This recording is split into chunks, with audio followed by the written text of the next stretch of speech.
No, what do you think you're doing? I'm getting my stuff. You think that's your stuff? That's not your stuff. You didn't pay for it. That is not your stuff because you didn't pay for it, stupid.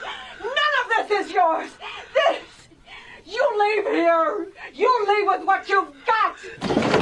Nothing. Nothing. You understand me? Goddamn poacher. Don't do that. You're not gonna be. Don't do that. You're not gonna be. Doing that. Because you're too stupid. I'm not stupid. Yes, you are. Please, don't fucking do that. Please, don't be mean to me. I'm not being mean to you. You're so stupid to see it. You don't know what I can do. You don't know what I can do, what I'm gonna do, what I'm gonna be.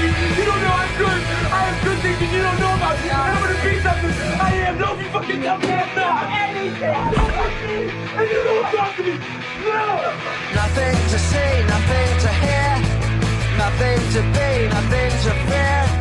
Nothing to prove, nothing to say. Nothing to lose, nothing to gain. Nothing to feel, nothing to hate. Nothing is real, it's all too late. What do you do when nothing's wrong?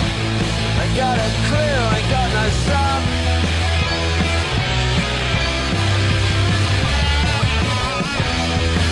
I'm foaming at the mouth. Yeah, I'm mad without a doubt. 'Cause I'm really freaking out. And I'm going out of my mind. TV got me going blind. And I'm really freaking out.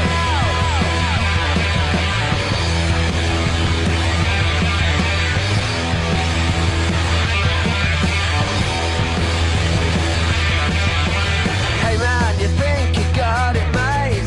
Proving you stick on your fan base.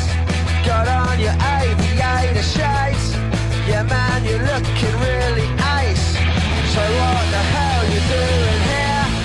Filling the space between my ears. Why don't you all just disappear? Because all your friends just way too dear.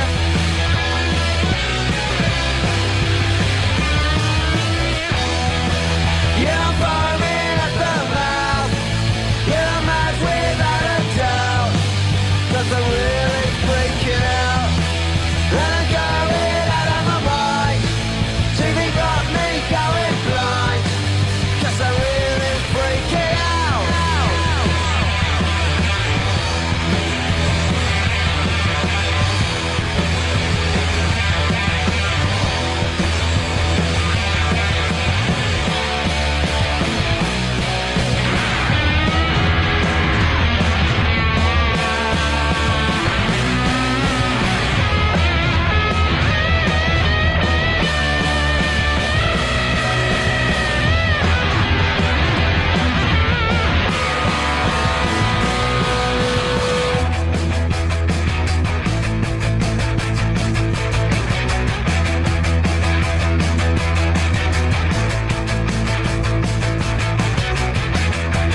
Nothing to see, nothing to hear. Nothing to be, nothing to fear. Nothing to prove, nothing to say. La la la la la la la la.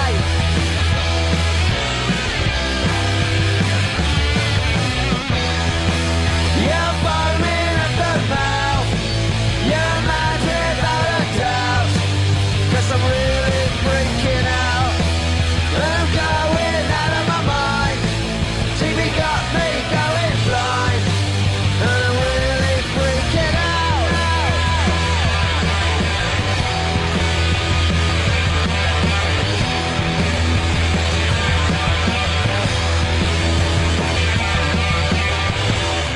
Okay, let's get down to it, boppers.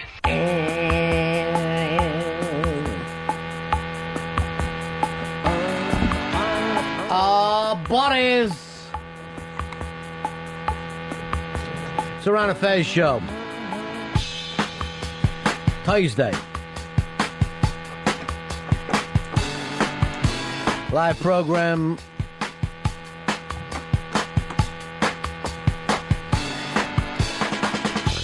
Earl, get the new calendar out.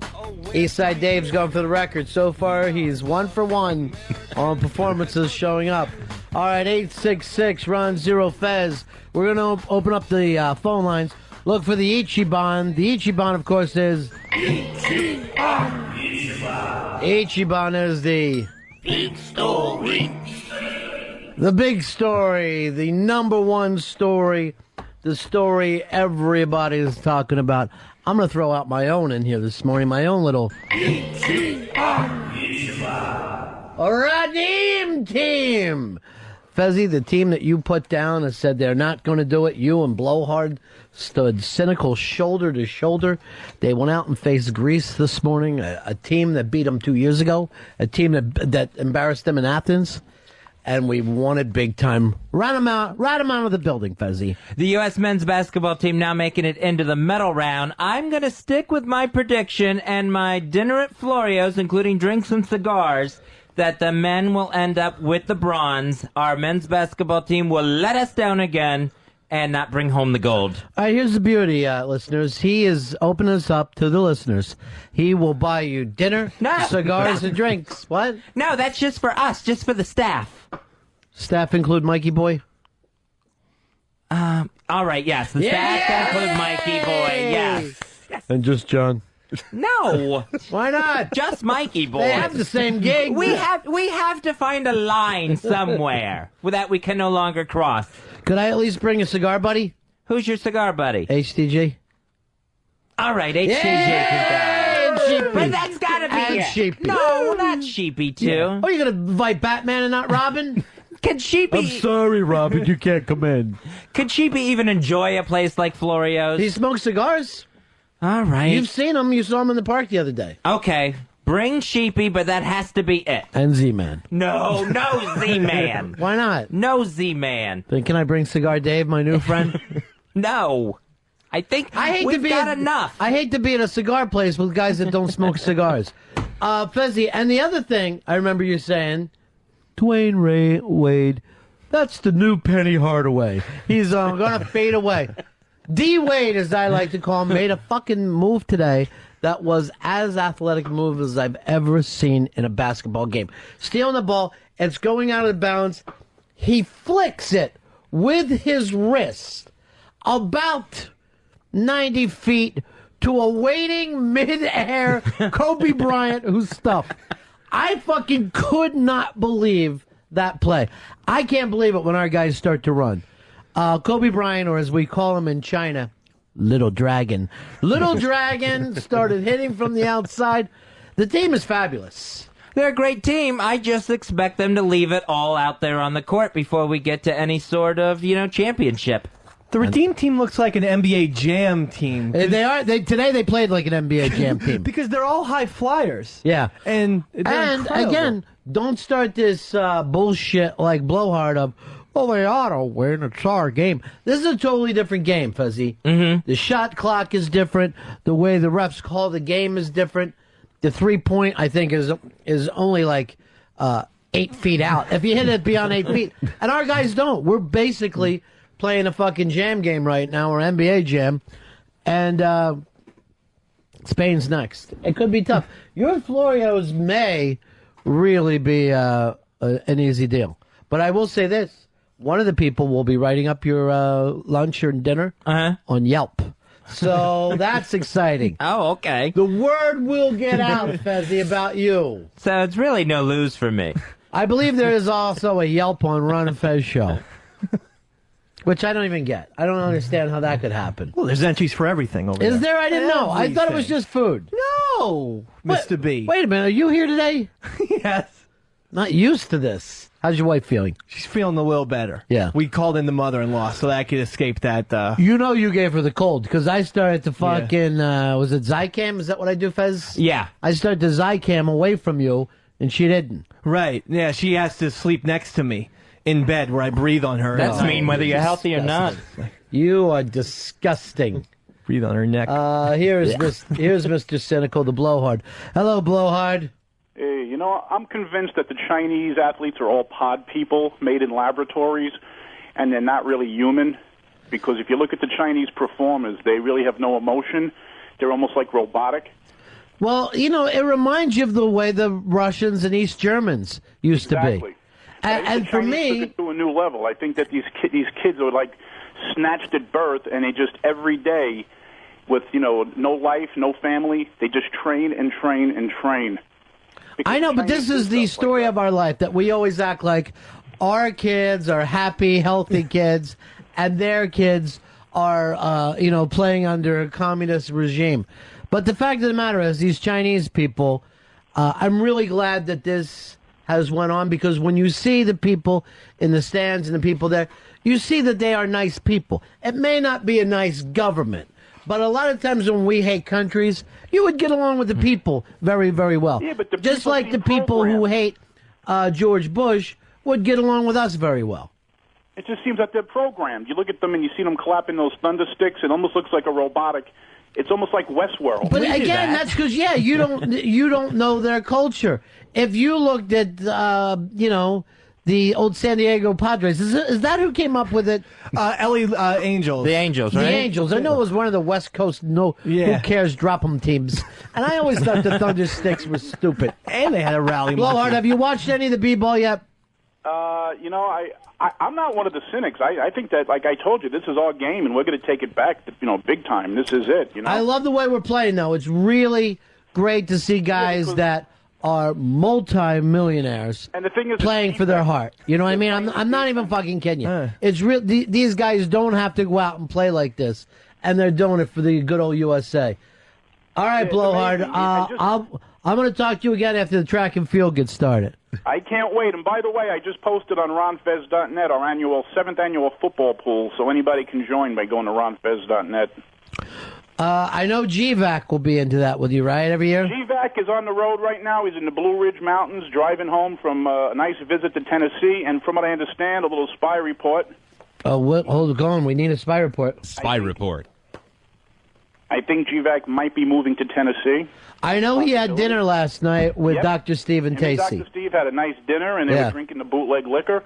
And I just spoke to GVAC. He's in the Blue Ridge Mountains, and I think he's convinced that he wants to go live and work in Nashville. It's a nice area. It's nice there. Hey, here's the picture. Is this at Dr. Steve's house? Yeah, it's at Dr. Steve's. I get that text message at 11 o'clock. Yeah, I know.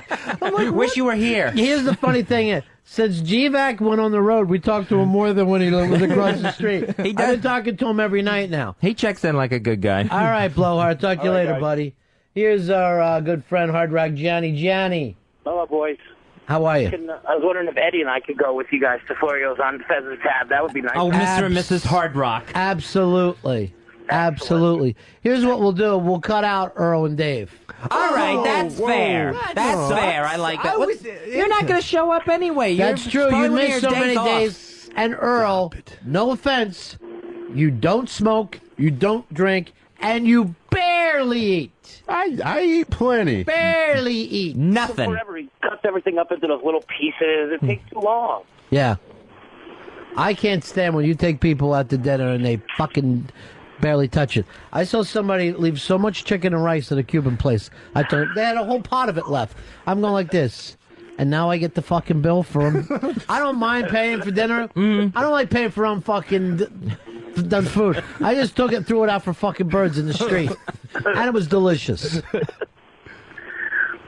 All right, Johnny. All right, boys. We'll see you in Florio's. I'll see you at Florio's. Oh. Wear something nice, okay? I'll let you know the date. Yeah.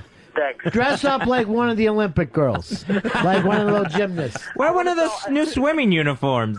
No, I'm thinking Those things are nice. Medal presenter girls, those little ones, the little robots that they've created to drop the medals off at every award ceremony. Have you noticed them? And by the way, if you want, tell Ed that he can invite Great White with him. Not the entire band. I want them to get over some of the things they've been through. I know. Last couple of years have been very, very tough. Well, not the manager, anyway. All right, talk to you later, Johnny. 866 Ron Zero Fez. 866 Ron Zero Fez. Jeremy, speak up in class today. We're looking for a... Thanks, Steve. That was for you, really.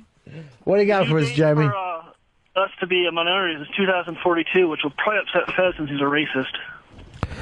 Who will be a minority in 2042? Whites. White people. So the Hispanics are coming on gangbusters as a population segment in the United States. The white population is going to be dwindling, and by 2042, most of the whites in the country will be elderly whites. So when you combine all the other ethnic groups, then whites will be in the minority. And it's happening like 8 years before they expected it to. So what's the problem? I don't know what the problem is unless, we have to, all learn, Spanish to keep it going. Why would we have to learn Spanish? It'll be a mostly Spanish country.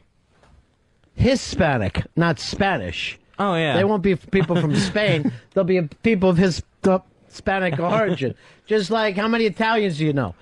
Do any of them speak Italian? No. I think there's just this fear that the tide will finally turn at last. You know what, ladies and gentlemen? Stop worrying. You're going to feel like you live in New York. That's all. The rest of the country will feel like they live in New York. What's the big deal there? I'm tired of white people whining and crying like they're the biggest pussies in the world. Chad, you're on Ron and Fez. Hi, Ron. Hi, Fez. Here is Mike. Mike, you're on the Ron and Fez show. Hey, buddies. Yeah. I got the Ichiban.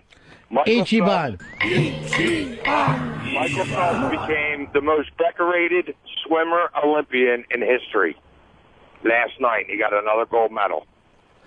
Yeah, and he had already picked that up even before last night. Yeah, when he got to 11. Yeah, he's the most decorated, beat them all out. I think I should get the prize closet, the big-ass prize closet, Ronnie. No, I don't think so. Only for asking. I was sending you there, but I don't like the attitude. 866-RON-0-FEZ. 866-RON-0-FEZ. Frank, you're on Ron and Fez show. An Ichiban from the future, a legend in the comedy world, is going to state that Johnny Carson is a cokehead. And he used to watch him wash his nose under a faucet.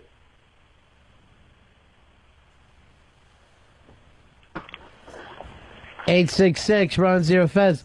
Lily not used to running the phones? Now, because of that, because I really don't even give a shit that he said it, that motherfucker's not getting into another Unmasked. This team ran such a shit thing the other day, Dave. Yeah. The way, first of all, you weren't even here for Unmasked. You're fucking downtown at the wrong place. And then this bastard gets in. Oh, my God. Unbelievable. Lily, come on in here. Lily has an announcement to make today, what I consider today's Ichiban. Lily, there's a certain product that came out today. I'd like to take a look at it. Your father has an announcement today. He is what? He is releasing his line of tomato sauces. Now, I've got a thing. This is his new tomato sauce, and it's called That's a Spicy Meatball. This is really nice. What's the name of it? It's called Da Bonito. Da Bonito. Yes. That's the brand. And there's 3 different types. There is I can just bring them here. There is a saucy belladonna sauce. Uh-huh. A silky marinara. A silky marinara. Which and is then the basic. And then the sweet tomato basil. Yes. That one's my favorite. This is, now how'd you come up with the logo, too, of like the little jester type guy? I don't know. I'm not really sure. I think he paid people to come up with something nice. Well, it is nice looking. This looks like a professional tomato sauce. And it is his recipe. It's not like somebody else created it. That is his No, where is this available? It's going to be available for right now, starting today, available in King's Supermarket, only in New Jersey. My only worry is this. Yeah. Now that your dad and I are food competitors, before he ran his restaurant, I ran my radio show. But now that we're both in the food business, where I have cupcakes and your dad has tomato sauce, it's on from this point. I'm going to take some of this home tonight and actually try it. Okay. And I never do, because I married a dude to dude. I'm always really used to fresh tomato sauce. But I will give this a try. And Dave, why don't you just have it as a beverage? I would love to. All right, what kind would you like to see Dave take a big swig of? It's very liquid. Probably the marinara. The silky marinara. Silky marinara. What makes the marinara? It's the yellow one. What makes that silky? Silk. No, I have no idea. It's just the really good San Marziano tomatoes from Italy. I think. I'm not even sure where they're from. Here, give it to Here. Daddy. Daddy will open. Come here, Weekie. Daddy will open. Yeah. Well, I haven't had it once. I'm wearing white, so I shouldn't really be doing it. You gotta include one of those jar grips. What's wrong with you? Maybe a little bit weak. From your cold? From not, getting nutrients. All right, that's good. Thank you, Mr. B. Let Daddy open up the. Thank you. Take a nice big swig. Bottoms up to you. Yeah, best of luck. Go ahead. Nice. Looks like you're enjoying. Matches your skin. Now this is great because it's uncooked, so you know if it's uncooked. What's wrong? And I know it tastes good, but it's disgusting to me to see somebody chugging it. But uncooked? You could have had a V8. This is the best Islamic tomato sauce I've ever had. It's Italian tomato sauce. I'll tell you what, there's some stuff inside the tomato sauce that's quite nice. Yeah, it's called like onions and things that season it. Well, he's Irish. They come up with seasoning. That's why we use tomato paste. Their seasoning is the pain of misfortune. That's how they season all their life. All right, well, congratulations to your dad, Lily. Thank you. It's really good, actually. Here is John. John, you're on Ron and Fez. Hey, guys, you're saying in 2042 the whites are going to be the minorities? I can't wait. It's going to be great. I can pay half price for my kids to go to college. I can get free health care, and I get preferential treatment for any government job I apply for. I'll tell you what, right, the man better fucking take care of us. That's all I'm saying. The Spanish man. You forgot the one little hitch, though. He has to wait several hundred years before those benefits. Oh, guess what? We won't be crying and asking for it, much like the Spanish people, who are fucking fine with their place in life. And we're not going to wait several hundred years. As soon as it hits like 49.9%, we'll put all those things in motion. Here's Code Logic. You're on Ron and Fez. Hey, but... What can we do for you? Oh, sorry, I thought my phone died for a second there. Hey, I want to know if Lily's dad's going to go around to those local supermarkets and bring her product up front like Billy Mitchell. That would not be a bad idea. To get Billy Mitchell behind us. Make sure you turn those labels properly. I don't understand that reference. Well, it's from a little documentary that they watched, and now Fez acts like one guy and Dave is Billy Mitchell. Somebody wrote to me last night saying on the show, you're Billy Mitchell trying to intimidate him. That's not true. Because Fez had a spectacular day without you here yesterday. I'm happy for it. Yeah. Are you, Billy? Yes. Then why did you just drive up and just drive around with the sauce? You could have said hi. You need to get a celebrity endorser for this. Who could we get, though? Who do you know? Who are some of the people you know that could do this? Politicians, but they're not interested in, backing tomato sauces. What about a big HBO comic? Get a hold of Patrice and see if he's interested in doing Patrice. this. Yeah. You know what else I can get you, seriously? Huh. You like comedy? Yes. Richard Voss. Yeah, well, he's Jersey. Yeah. So, Jersey's own. Yeah. Is he born and raised in Jersey? I think grew up in Jersey. I'm not sure born, though. But I have a feeling he was born in New York and the family just moved over. Those are the people I always look for. Well, like your daughter. Was born in Manhattan and then raised down at the shore. Here is, let's head on over here to Chris. Chris, you're on the Ron and Fez show. Hey, Ron and Fez. How you guys doing today? Good, buddy. My Ichiban is for Alan Combs finally growing a pair of balls and smacking down Sean Hannity last night. Bullshit. That never happened. It did. What happened? I want to hear this story. He called him out on, they were talking about John Edwards having his infidelity and his affair, and Alan Combs basically said, it's not like John McCain told his wife that he was having an affair while she was in the hospital after a car wreck. That's the guy you want to run for president. And Sean pretty much shut up at that point. Here's the thing. If your wife is ill, she has to expect for you to step out a little bit. I know your wife's going through a flu right now. Yeah, right. How long could you possibly put up with it? 21 days. Tops. At the most. We're going to give you 3 weeks. You better get better. Was that sniffle I just heard? See, I don't like it. I don't think this is a problem. Now, I was reading a thing today that was saying that that people need to be more open with their wives and saying this monogamy thing, it can't be 100% of the time. You can love and honor and be that.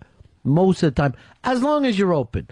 Lily, if you heard up front, this is the way it is, would you feel better about it? Absolutely. Yeah. I think, I like people who can be, honest about their exploits and things like that, rather than the guy who pretends to be great, but he's secretly doing The problem shady is the cheating. Yeah. Not so much anything else. Yeah. Now, could you put up with that, though? I mean, if you did hear that up front.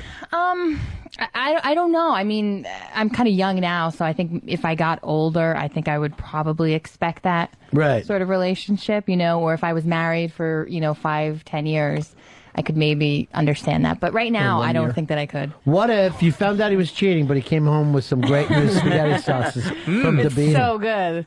This I'd have to juicy forgive belly him. don will make us forget everything. Forget the abodons. Have some new spaghetti sauce from Dabino. Say the name of it. Da Benito. Da Benito. Yeah, and you can go to dabenitofoods.com. Oh. Today you can't really order online, but Check it out. We're working on it. Yeah, check it out anyway. Yeah. This is going to make wonderful Christmas presents for all of us. I'm going to give some to you this year for Christmas. Thanks. I'm still drinking mine, if you don't mind. You want It's some ice? tasty. Do you want Fez to drink it with you, and then you can ring a cowbell the whole time he talks? Do you know how many complaints there were about you beating the cowbell? I stood way away from the microphone. People forget I was very drunk. I know, people do forget I that. thought I was actually participating in a real band. I was so fucked up. I was like, yeah, Metallica. Everybody absolutely forgets that you were drunk as well, because he put on such a goddamn act. Fezzy, when are you going to be able to sit? Now, here, this is an interesting thing about the drinking show. You were drinking, you suddenly turned into a braggart, a little bit of a physical bully, which you aren't always. Yeah. And not for nothing, somewhat of a liar, because you told everyone that people come to you for advice, and you're always there for them. But here's what I'm wondering. Okay. When you're drinking, and that thing, that fear or whatever, at first, in the first opening things of drinking, is that the real you?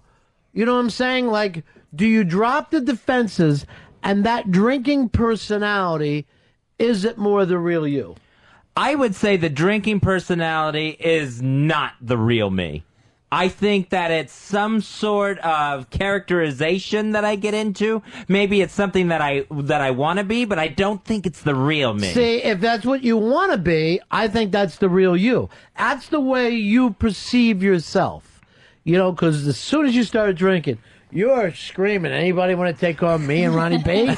Please, do it. I'm daring you. And I was laughing my ass off, because I'm like, does he think this? What do you think, Will? I think it's the truth. It's, it's who you really are, because I have my sister's boyfriend, he really drinks a lot, and she's like, he's just such a dick when he's drinking. Right. No, he's a dick all the time. You just see it when he's drinking, That's kind of interesting, because a lot of people become less accepting. Well, you are like that, Fez, where you're really going to cut people down. You know what I mean? Yeah. And then the funny thing is, like, it's harder to get to the humor, so you just say, instead of like doing a fat joke about someone, you'll just go, "You're fat." You know, you know what I mean? It's like there won't Cut be to any the quick. Yeah, it won't be any of that fucking subtle brand of humor.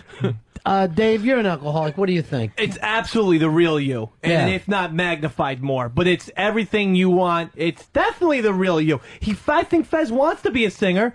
He wants to be someone who clubs people in the neck, right? And because but think about all the stuff he bottles up. If he released it when he's drinking, he'd be so much happier. That is the real you.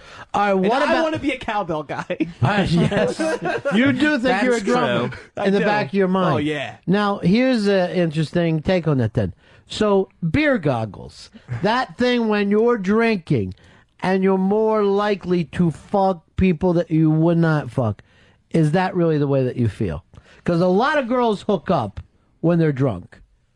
Yeah, I think so. I think they're itching to sort of be naughty. Yeah, so that's really the way they feel. They don't have this thing of, oh, I could never be with him. Really, you're more animalistic. Dave, Again, real. Yeah. I've got many fatzos or whatnot, Right. with the beer goggles. Guess what? I would do them sober because Daddy Mac is not getting laid all the time. Yeah. So I don't have these high standards for myself. So I would say, that's the beer goggles, guys. Right. Inevitably, the next morning when my friends would make fun of me. But the truth be told, if they still wouldn't find out about it, I'd bang that girl sober, too. Yeah, I gotta agree with you there. I mean, it even start when you're a kid. Like, even like your first drinking things, you're making out with people. You're like, what the fuck? Because it's the only way kids can really make out at a party is when they start and get wasted. You made out with Mary Ellen? You're like, what? I mean, that Mary started Smelling. right away. I fucking, seriously, I woke up one time next to this fucking girl. I'm still in high school at the time. She had fucking obscenely tiny hands. I'm like, what the fuck? I'm like, I wake up, right away, I'm like fucking laughing, like, I gotta fucking climb out the window. You know, we're living, you know, I'm at her home with her parents, right? So I climb out the fucking window, I go back to my house, go to sleep. She fucking calls me up and said, last night you said that you would go to prom with me. I said, look here, I get really fucked up. I'm willing to fucking bang you with your little tiny hands. You make my dick feel bigger. But walking, getting a tux, and you putting on a fucking dress, it ain't gonna happen, honey. So just go out, brag to your friends, let them know what happened. You know what I mean? Right. I'm not hiding from this. Get the word out there. Build up your stock a little bit. But no, we're not going to any fucking prom together. And that just keeps going on like that for the rest of your life. Well, the wrist corsage would keep slipping off. You're focusing on the tiny hands. Huh? That's all you can do. It got me. Here is... all right, let me go over here to Paul. Paul, you're on Ron and Fez. Hello? Yeah. Oh, hi. Sorry about that. My phone cut out for a second. I got a suggestion that could potentially improve your next drunk show even more, because Fez was hilarious, but what if we got Earl drunk for the next show? Earl, actually, we got him drunk, and he's less fun. He gets very, very quiet and weird. I get very withdrawn. Yeah. I get very, very withdrawn. Which is the real Earl. He doesn't like human beings. He likes to sit in a chair with his head down. Yeah, he stares at the floor when he gets drunk, and that's all. Yeah, I mean, my father would be the same way when he would get hammered. Maybe we need to do a Lily drunk show. Oh, yeah. Okay. And then we ask all the questions. There's nothing I wouldn't tell if I were sober. Yeah, honestly. I know. But could we touch ourselves? What does that mean? Why would you say such She's a drunk. thing? It's incestuous. What does that mean? That's seriously incestuous. And this is why your mom could never have daughters, because your family's disgusting. Here is Tom. Tom, you're on Ron and Fez. Hey guys, this is for Fez. I have a moral conundrum. I know you like these kind of questions, Fez, so what would you rather do, mistake a woman for a man or mistake a man for a woman? I think I would rather mistake a man for a woman. To see someone who was effeminate and pretty and then find out that that was a man. And blow him? I mean, what do you... Well, then you would find out as soon as the skirt came off, too. I think you would find out sooner. Wouldn't you always find out everything? Well, you should. Saw the crotch? Yeah, you should. But I think finding out that a man was a woman would probably be the better way to go in that. Yeah, I went When do women dress up as men? I only know that one movie, and then they killed them. Oh, Boys Don't Cry. Yeah. I was thinking of just one of the guys, 80s classic. But like, if you take even like the downtown dykes that are wearing it, you never once mistake them for a man. You're like, well, she's just butch, right? But it's not like running into a tranny. All right, thanks for the great question. 866 Ron Zero Fez. 866 Ron Zero Fez. Looking for the.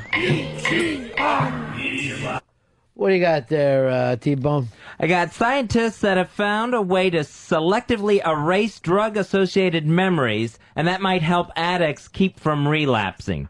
So what they can do is, through drugs, actually go in and take away a memory of, let's say, there's an alcoholic or a drug user who goes to sees a place where he used to do drugs and maybe starts to get an itch to use again, so they can take away that memory and hopefully keep them from relapsing. It's the stupidest thing I've ever heard in my life. Is somebody who does that. There is no memory that you can take away so you don't relapse. There are memories. Oh, okay, and that's what they would have to do. Yes, then you would be taking away my entire life. There's no places that make me feel like getting high anyway. See, I wouldn't mind that if they could do it, I mean, not with drugs or alcohol with me, but if they could do it in a sense like, if they could take away the memory when I had that first panic attack on a bridge that keeps me from driving over bridges now, that would be a good thing, to take away those memories, and then I could drive over bridges. Then your second memory of a panic attack would be your first memory. Right, but... So then how are you going to get rid of that? You would have to have that one removed as well. And then your third memory would become your first memory. Yeah, but then you're also building up good memories of like being able to drive over bridges or go on a plane. How are you building up the good memories? Because you're still going to have memory. It just won't be the earliest one that you had. Yeah. Then your last memory would still be your first memory of driving over a bridge and having a panic attack. Now, how long have we known him with anxiety? Well, as long as you've known him, Dave. Yeah. So basically, at the very least, we know he'd have to get rid of the XM years. And also, wouldn't you have to get rid of the memories that start those anxieties in the first place? That is what this is all about. That's what I'm saying. Well, you'd have to get rid of childhood memories. Are you willing to fucking risk that? Because those fears probably started when you were a lot Long younger. before your panic attack. Yeah. The panic attack was triggered by basically not taking care of things. All right, I can understand that, but if you have that, why? I don't see why it would be bad to take a horrible memory away. Because you learn from everything. Your memories is who you are. Yeah, but if you have anxiety and phobias and don't want to be that person, take away some of those memories, and you can be the kind of person that you might want to be. Set up to still not be able to handle things, so you would restart that. Because what Davey Mack is saying is, the reason why you got into that is everything leading up to that place to begin with. Let's just say this, you take away those things, what are you filling it with? You know enough about NLP and reframing to know that you haven't done the reframing work. Right, I understand that, but I thought you could fill that with, memories of being able to do stuff that Why would you? Why would you be able to do those things? Because you would still be the same makeup which led you to be the guy who had panic attacks. You still haven't done the work. Yeah, but this would be a start of the work. This would be, it's because when I drive over a bridge, the thing that happens is I think about that first time and I worry about it happening again. Right, right, and then you would have the fear of the second time you had the fear and the third time you had the fear. You'd still be the same guy. You still haven't dealt with the memory. All right, I understand that. But, I think it would be, if you could do a combination of the two, do therapy and have this drug that takes away traumatic memories from you. Why don't you just go do the EMDR? What's the EMDR? That light therapy thing. I don't know what that is. Don't you go to a therapist 3 times a week? Yeah. Does any of these things ever come up? Not EMDR. That hasn't come up. Memories are build us. A traumatic memory when I was a kid, I put my hand on the stove. But it taught me not to do that anymore. If you simply erase that, I'm going to do it at 30 years old. Well, as odd as it is to say, you're right about that. Because if you're trying to learn anything, doing it well at first doesn't actually teach you. It's making mistakes and overcoming them actually teaches you stuff. Yeah, otherwise you think you're a superhero. Yeah, otherwise, like you said, you think there's no danger to it. Yeah. So if you just think to yourself, hey, I can swim, I'll dive out in the middle of the ocean because I'm a swimmer, because you have no memory of not being exhausted and not being able to swim. Even if you know how to swim and you're not being afraid, you still know that there's too far out to start, no matter who you are. So all these things that you're looking for is like these easy ways out, Fez. Uh-huh. How is that going to work for you? Well, it just seems like it would be a good building block to start with. And I wouldn't erase my entire memory of like the ocean, just any sort of traumatic experience that I had in the ocean. Right. And let's say you and Bridges, right? Right. If you erased out every time you've ever had a fucking panic attack, right? Mm-hmm. Why did the panic attacks start? Just feeling out of control in those places. Why would you, though? Why just you and other people? You're still not doing that work yet. Here is Fox. Fox, you're on Ron and Fez. Yeah, Eternal Sunshine of the Spotless Mind is a great movie. Going over the effects. Fez brings up this thing every 6 months, so I tried not to bring up the Eternal Sunshine. And again, here's where his memory is. He forgets that he's read this before and brings it up on the show. But have you seen Eternal Sunshine of the Spotless Mind? Yeah. Why didn't that work for them? Because the people met over again. Why would they meet over again? They were, I guess, not programmed, but that's who they find attractive, so... But why would they meet over again? Two people who don't like each other. Because they have no memory. They learn nothing from the last time. And that means they didn't grow. All right, I see what you're saying. Again, this 6 months? Yes. All right, mark the calendar in another 6.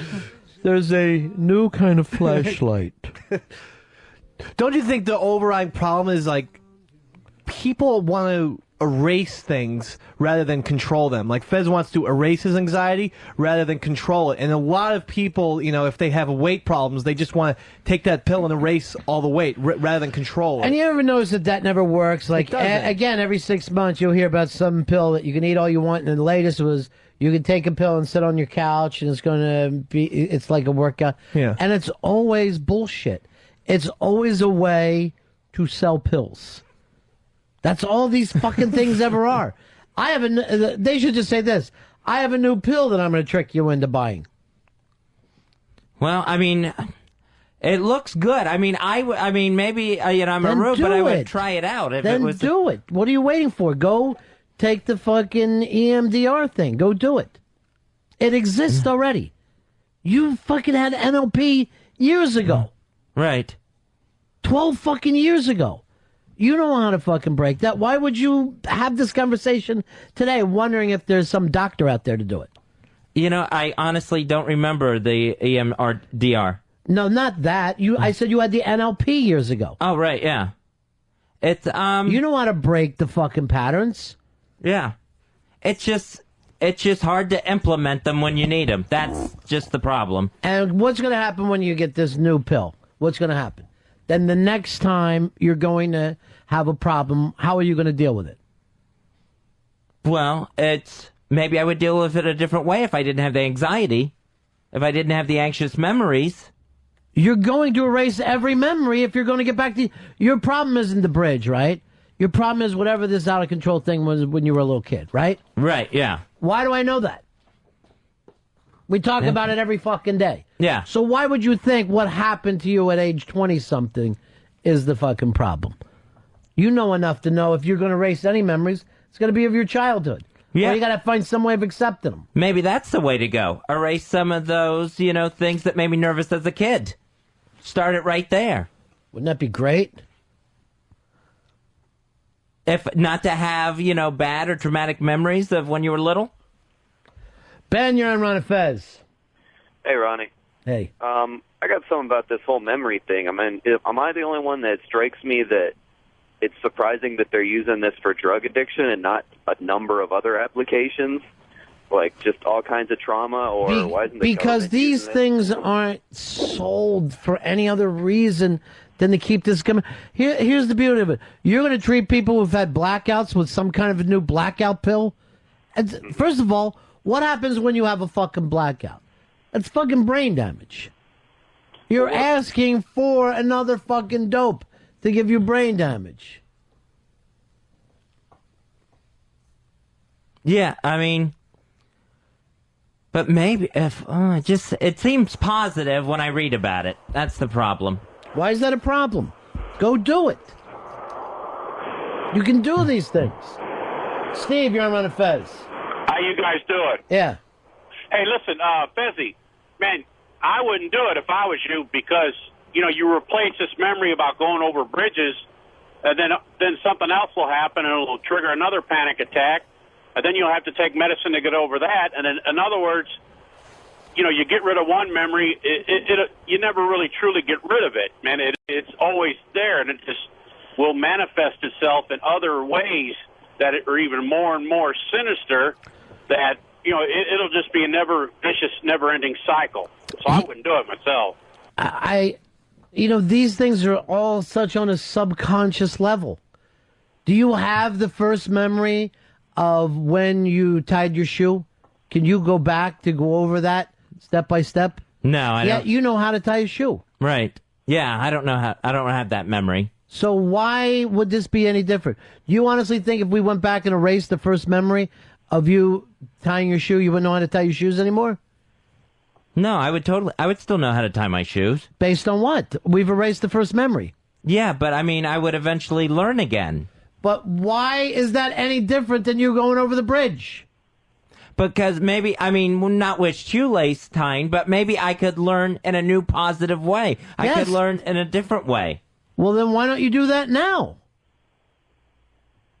Well, that's what I'm trying to do in therapy. And that's what I've tried to do, with pills that I've taken before. Then how do we end up doing this instead of comedy? Here's Alex. You're on Ron and Fez. Hey, guys. If Fez, if you take away the memory of you having a panic attack when you go over bridges, is that doing anything whatsoever to change how you're handling going over bridges? Because I don't think that's going to change exactly how you feel every time you go over a bridge from now on. It's just going to take away the panic feeling that you remember when you first did it. I think if you're already programmed to have that fear, there's a reason why you're having that fear, and you're just not dealing with the fear because it's going to happen every single time. But if I could take away that my thought was if I could take away that memory and then start and work on it from a fearless position, that then I wouldn't have to worry about that coming up again. What about the next one? And then the next one? How many times do you think you freaked out going over fucking bridges? Hundreds. And you're going to take out every memory? Yeah, but they're all tied into that first memory. Yes, but the memory still exists of you panicking on a bridge, right? True. So that memory is there. Mm-hmm. So for you, that fear is going to be there that's going to happen again. Yeah, there's no reason to think that it wouldn't. You're right. Of course not, because that's now going to become the first memory. Yeah. So you need to reframe that, not to take it away. How could you take it away? Adam, you're on Ron and Fez. Hey, guys, I'm a licensed psychologist, and I hear this with Fez all the time. Ronnie, I appreciate your effort, but it's not going to get anywhere with him because Fezzy does not want to get better. This gives him an out about being responsible for his life. He can blame all of his sicknesses and all of his illnesses. And Fezzy, I love you, but you just enjoy being the sick patient because then you don't have to be responsible for your own life. So there's no motivation for you to change, really. I don't buy it. You're a hell of a psychologist. Seems like a pretty negative thing to say to somebody. Yeah, it's awful when you hear people being negative all the time, isn't it? It fucking drives you nuts after a while. It drives you out of your fucking mind. Fezzy, I care about you, but you need to be challenged, or else you're just going to keep doing what you're doing. And in therapy, a therapist isn't supposed to be there just to kind of make you feel better. There's no change in that. There has to be some discomfort if you're going to actually change. And so if you don't want to change, I think, you're wasting everybody's time, except your own because you get something out of it. But you really, I don't sense any real motivation on your end to actually do anything differently because it's going on for years and years and years, and you wouldn't keep going this way if there wasn't some payoff for you. And in my estimation, the payoff is, like I said before, you don't have to be really responsible for your own well-being. All right, thank you, Dr. Adam, but I disagree with you. Based on what? That I don't want to get better. That I wouldn't want to get past some of these things. You defend the fucking right to feel bad every goddamn day. Every day you'll defend it. You defend it like it was your fucking baby. All right, Adam, talk to you later. 866-RON-0-FEZ. 866-RON-0-FEZ. Greg, you're on Ron and Fez. Hey, good afternoon, fellas. Yeah. Why is it that people are so willing to take the easy way out, maybe take a pill, go through some sort of process to replace memories, rather than do the hard work, which might be, hey, I'll bungee jump off that bridge, or I'll confront my fears, or I'll distract myself and learn how to train for a 5K or a marathon. Get involved.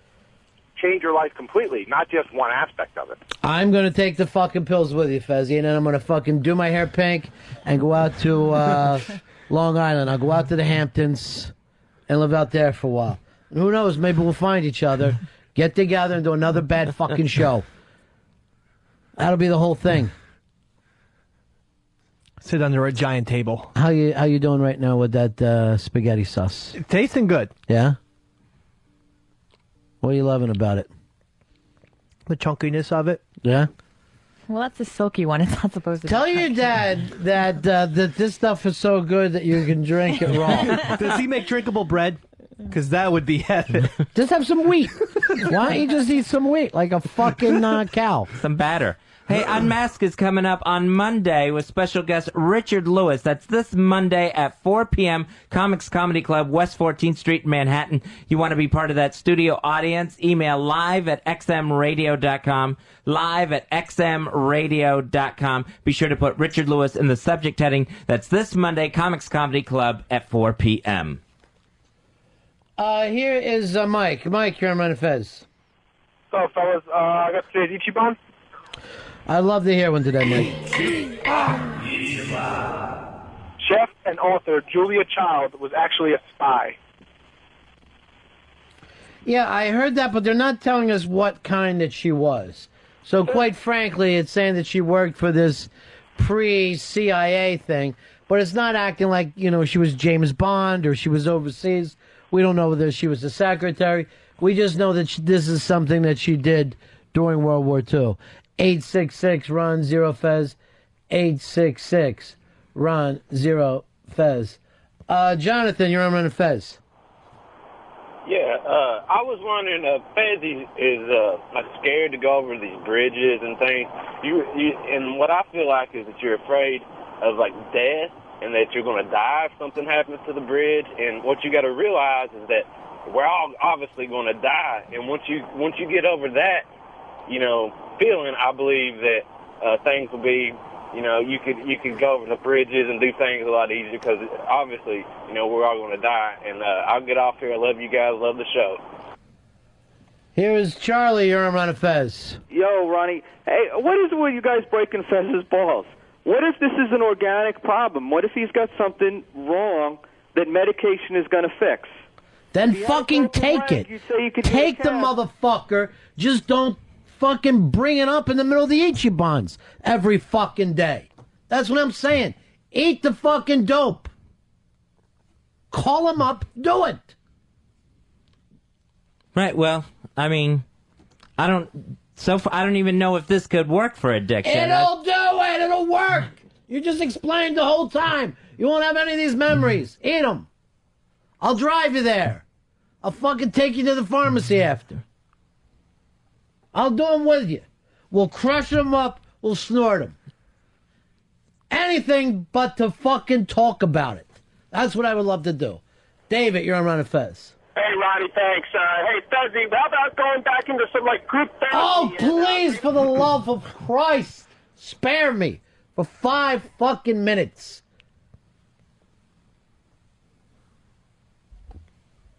Let's go. Are you in, Dave? I'm in. You're in? I'm in. I want to smoke this shit. Hicks, you in? Fuck yeah. All right, Fezzy, call the place. We're all going to do it. Okay. Okay? Hopefully we'll all forget each other. We'll be fucking wandering around like strangers. That part wouldn't be good. Why not? Let's get rid of all these bad memories. It's an awful life. It's a horrible world. Let's fucking start fresh. But we'll have a big fucking kindergarten fucking class. We'll all go in together. We'll sit in a playpen. Why do we got a break, girl? No, well, we got a break because we just have to take a break. What's that mean? Something about vagueness.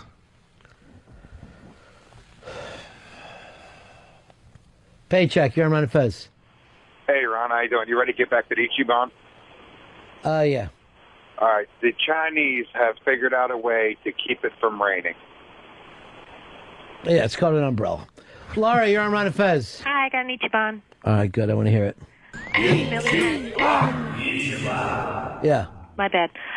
Our lovely Millie Hatchett from Pal Talk has survived her gallbladder surgery. Oh, this day just keeps getting worse and worse, doesn't it? Ron and Fez show. But check it out. He's going to get a huge settlement out of this. Like 7 figures. He's getting out of the hospital tomorrow, and he's going to throw a big party this weekend and celebrate. We're all invited. I'm thinking I might take that new chick from the districts. Things go well, I might be showing her my O face.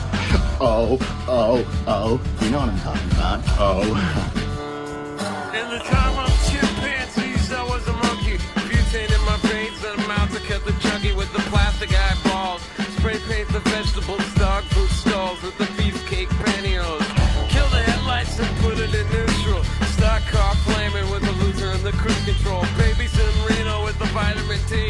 Got a couple of couches, sleep on the love seat. Someone came saying I'm a saint to complain about a shotgun wedding and a stain on my shirt.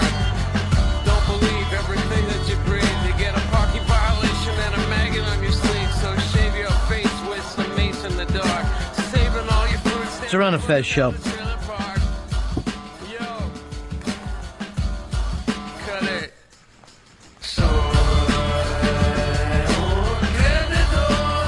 Brand new tomato sauce out there. Da Benito. It's the tomato sauce of kings. Dave, you're enjoying some. I can't tell you how good Da Benito's is. You've got a spaghetti sauce mustache. How can you tell? My awful red mustache. Smooth. So you're going to start working here every day again, huh? We got you back? Yeah. Oh, I was never... I didn't know whether you were doing the Mr. Mom thing. I'm not doing that. It's actually harder than working, isn't it? Taking care of a kid? So much is. Yeah. Yeah, I call my house Alcatraz when I have to stay at home like that. That's a great way to think of your home as a prison. It's really, really the best thing that you can do for yourself. Right. So, yeah, it's like heaven coming back here. You know, certain people try to tell me that they can take care of kids better than women. I don't think it can be done by men. No. Maybe Mr. Rogers. But I never saw him do any of the heavy lifting. I don't know how my kid gets a shirt on every day, because I tried to change her outfit, and when I was pulling on that shirt, it was like me smothering her with a fucking bag. Like, it looked like a scene out of fucking Goodfellas. Here, you can do this at home, and you'll always know when Weekend Dad has the kids.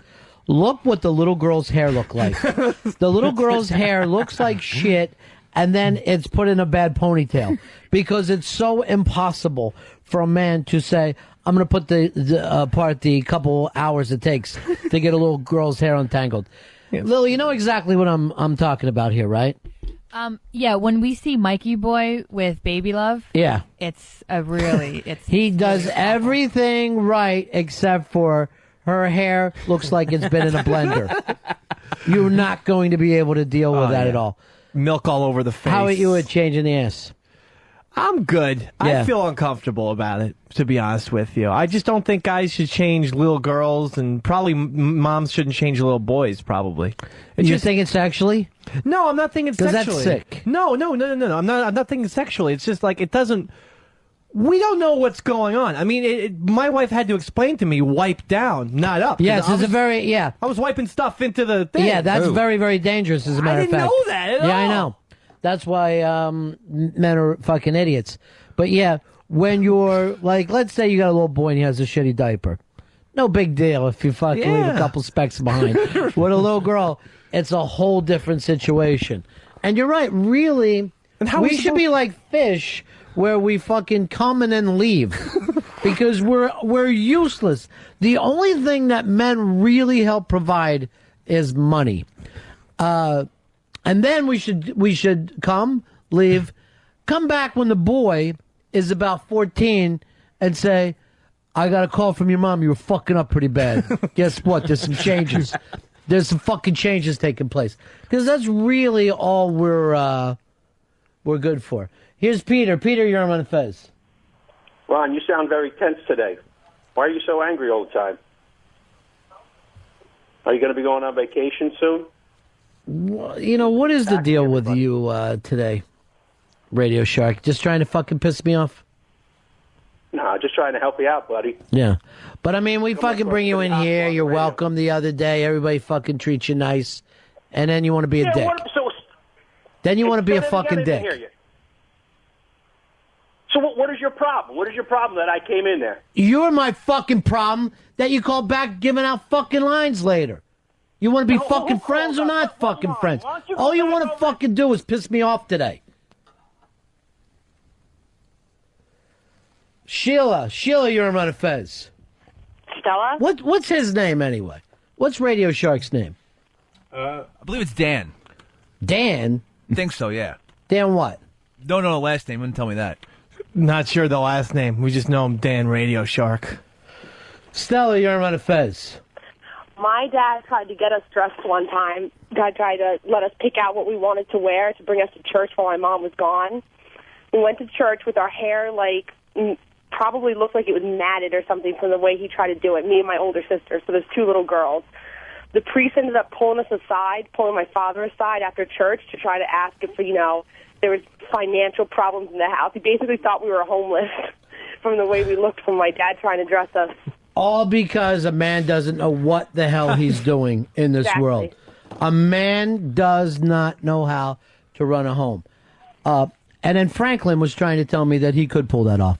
He actually was saying he believes in his mind he could take care of a baby every bit as good as a woman. It's impossible. It is impossible. Just look at our hands. Yeah. Just look at the fucking big sausage fingers that try to have to, wipe the baby's cheeks when the baby's eating. Right. I end up almost scratching the baby sometimes. There is only one thing that a man really can do good around the house, and that is anything involving fire.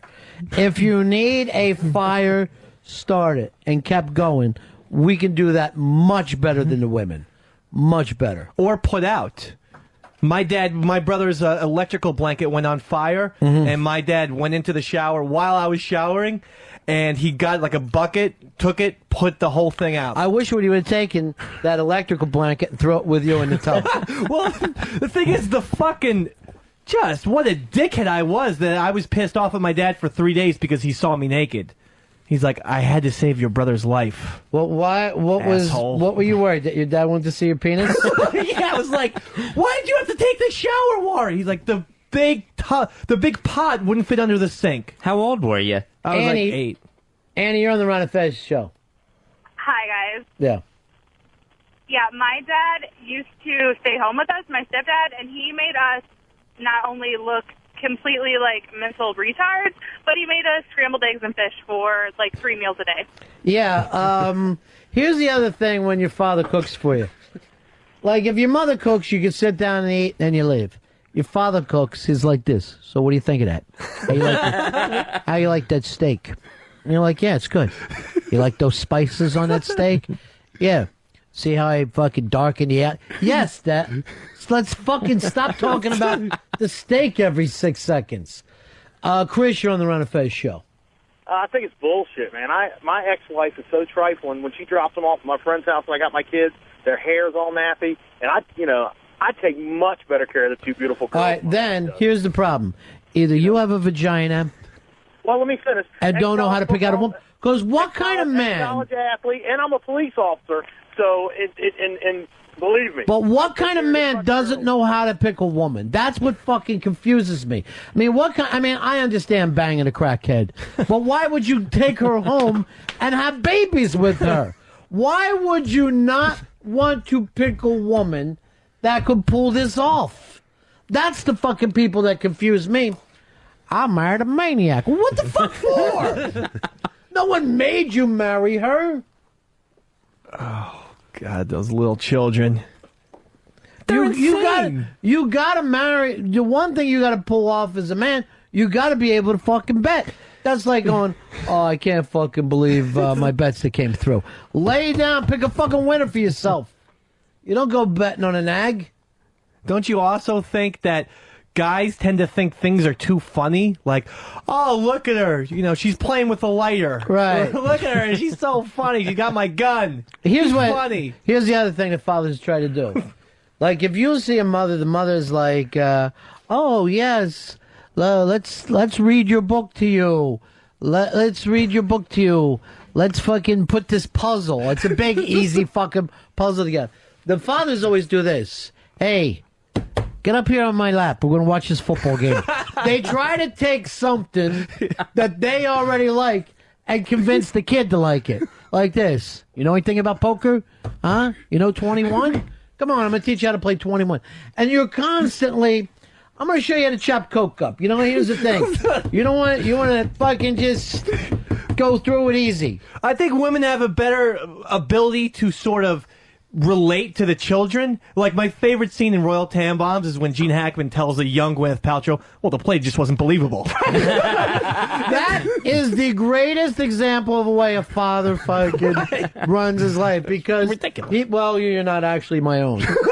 Because you're way too blunt with them. Yeah, bunch of animals dressed up. Yeah. What the fuck? It's like you can't read a book, and you're like, why is James going up the fucking beanstalk in the first Did you see the movie Made? Oh, yeah, with Vince Vaughn, and he has to take care of the kid, and the kid like that, and he's like, "That's the wrong color frog. That's a blue frog." And she's like, "No, there are blue frogs." And he goes, "Where, honey? In your dreams? Is that where you're seeing them? That's what's happening? Because you're not going to see them in real life." Where we don't know how to, it's the nurturing that we don't know how to do. Now, again, there's a lot of things we can do. We can kill deer. That's something good. Arm wrestle. Yeah, we can arm wrestle. We drop you off places, not exactly right up next to it. We'll drop you off at the end and say, walk down. There's the lawn that needs to be mowed. Yeah. Here is Bill. Bill, you're on Ron and Fez. Hey, guys, what's going on? Yeah, I was just sharing with them. My wife and I have two girls. One's 4, one's 1. And anytime she leaves town, she pretty much, if it's for more than 3 days, will lay my clothes out for me so I don't have to think about anything. And so it kind of takes me out of being an idiot. And I screwed up one time and let my daughter come and decide to be dressed. And she showed up with 8 hair bows. And I put them all in her hair and let her go to a baseball game. And I know. So because of my friends told her about it. So. This is the other thing. To you, it seemed like it looked pretty good. Oh, I thought it was great. There was a football bow in her hair. There was all kinds of stuff. She didn't care. She thought it was fun and that looked cool. And my wife found out, and I caught hell for it. But it was fun while it was, and she thought I was a pretty cool dad. So. When the man's running thing for a while, survival is all you're really looking at. We are surviving. Everyone's doing stuff. And you know what? We're going to have a little more fun. No, it's not going to run smooth, but we get the dessert up front. Who wants to start this with a cake? We'll start off with a cake, and then we'll get into the vegetables. Here is Nick. Nick, you're on Ron and Fez. Hey, what's going on, guys? Good. Love the show. Thanks. I got a little bit of color blindness, and sent my little girl to school. She's got on like orange dress and pink socks. My wife goes to pick her up from school, and she's like, "What the hell are you doing? What are you doing? You know, what are you thinking, dressing her in these clothes?" She's going like Cyndi Lauper. Again, you bring that up, but isn't matching really a fucking female's thing? Do men even know anything at all about what colors go with each other? No. All right. No. Dave, you're wearing 2 different color socks today. Every day of my life. Yeah. Whatever socks are clean, that's what the guy is going to wear. Right. As long as you're wearing pants, what's the fucking point? I'm going to have my 2 lime green socks on today, Ron. Well, I didn't even meant that. I meant if green goes with blue. Women have this. All right, I'm going to ask Lily to come in here. Instead of working for the radio show, come in and help me with this one piece here. What does this fucking matching mean? Can green go with blue? Yeah. You can't be afraid of color. Because women say that something doesn't match to me. Those are women who don't know style. You can match mismatch colors, and it's always fun. Like, number one rule in fashion is not everything has to be matchy. Right. Well, why when you're dressing your kids, do they say that there's something wrong with the way they look? Why can't you just throw on anything? I love the kids that have on funky styles, like different color socks. I love those kids. I think they're so cool. So you're saying the women who say you sent the kids looking to school like a maniac, they're wrong. Not a maniac, but it doesn't have to be, if you're wearing a pink shirt, you have to be wearing pink socks. That's just silly. Right. I don't really dress Corny. like that. So. Yes, me. I think you could put on a fucking scuba mask for all I care. What do I give a shit? You're the one going to school, fighting out against everybody else. Are there any two colors that don't go together? No. Here's Herman. Not in clothes. Herman, you're Ron and Fez. Yeah. I stay home with my daughter, and it's not, taking care of her and everything. It's pretty simple, but you just kind of feel like a bitch, and your wife comes home from work, and you got a kid on your hip, and you're just bitching about everything. You just kind of turn to a bitch. Now, how come you decide to stay home and have her work? Well, I'm a stand-up comic, trying to be, so I work on the weekends. And so during the week, I'm at home, so she works during the day. Now, how long have you guys been doing this lifestyle? 2 years. 2 years. So in 2 years, have you gotten better at it? Oh, yeah. I'm really good at it. I'm actually better than her at it, obviously, because of the time I put into it. I don't have any trouble matching clothes or anything. Right. But your main thing is you don't feel masculine doing it. Yeah, you're definitely, your balls shrink a little whenever you do this. It's definitely. And I think that the reason that you don't feel masculine is because in the entire history of the planet Earth, men haven't done this. Exactly. There's been no other societies. It's totally unfucking natural. Yeah. And it's only really come up that it's okay in like the last 10, 15, maybe even 20 years. Whenever the movie Mr. Mom came out, that became okay then. Even when you're doing it, you're questioning yourself, like, why am I putting this little fucking dress on her and everything? And yesterday, my wife asked me to put the headband on her. Now, she's sick in bed. She's like, get her dressed up. I'll make sure you put her headband. I had to put her matching headband. Well, somebody was coming over, right? Today. For some reason, stepmother. There's the other thing. My mother-in-law, I mean. Mothers always want the kids to look good, where the fathers don't necessarily feel that. Why do you want your kids to look so pretty all the time? Well, everybody wants to have the prettiest, Really? Kids. That's what, Does it matter to you, Dave? No, come on. Just a nice person. Kids we alive. try to well, you don't raise want to a have nice an ugly person. baby.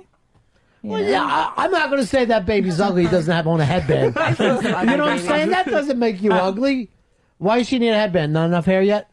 Not enough. I mean, yeah, you got to prove it's a girl when they're bald. Right.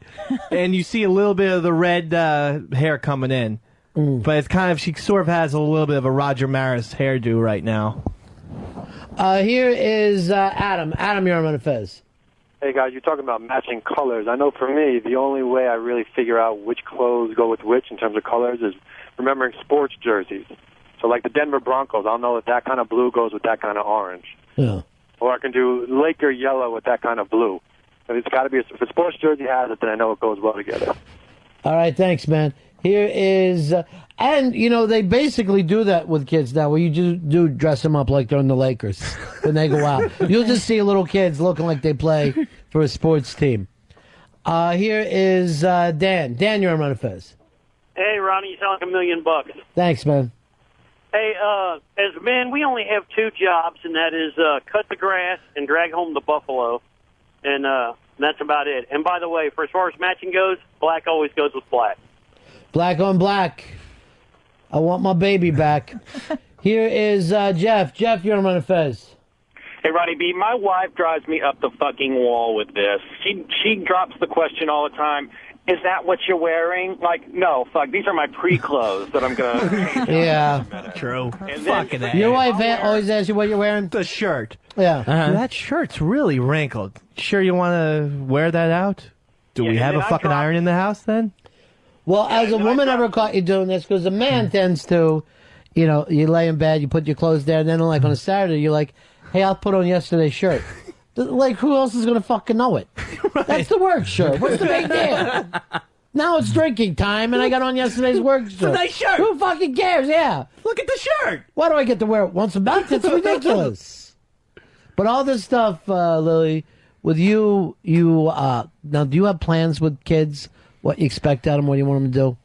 What I want them to do? Yeah. No, I would want them to do whatever they felt like they wanted to do. I don't want, like, Dave is already planning one of his children to be, professional baseball player. I don't have anything set in my mind. Unless I have all girls, but definitely a sport, yeah.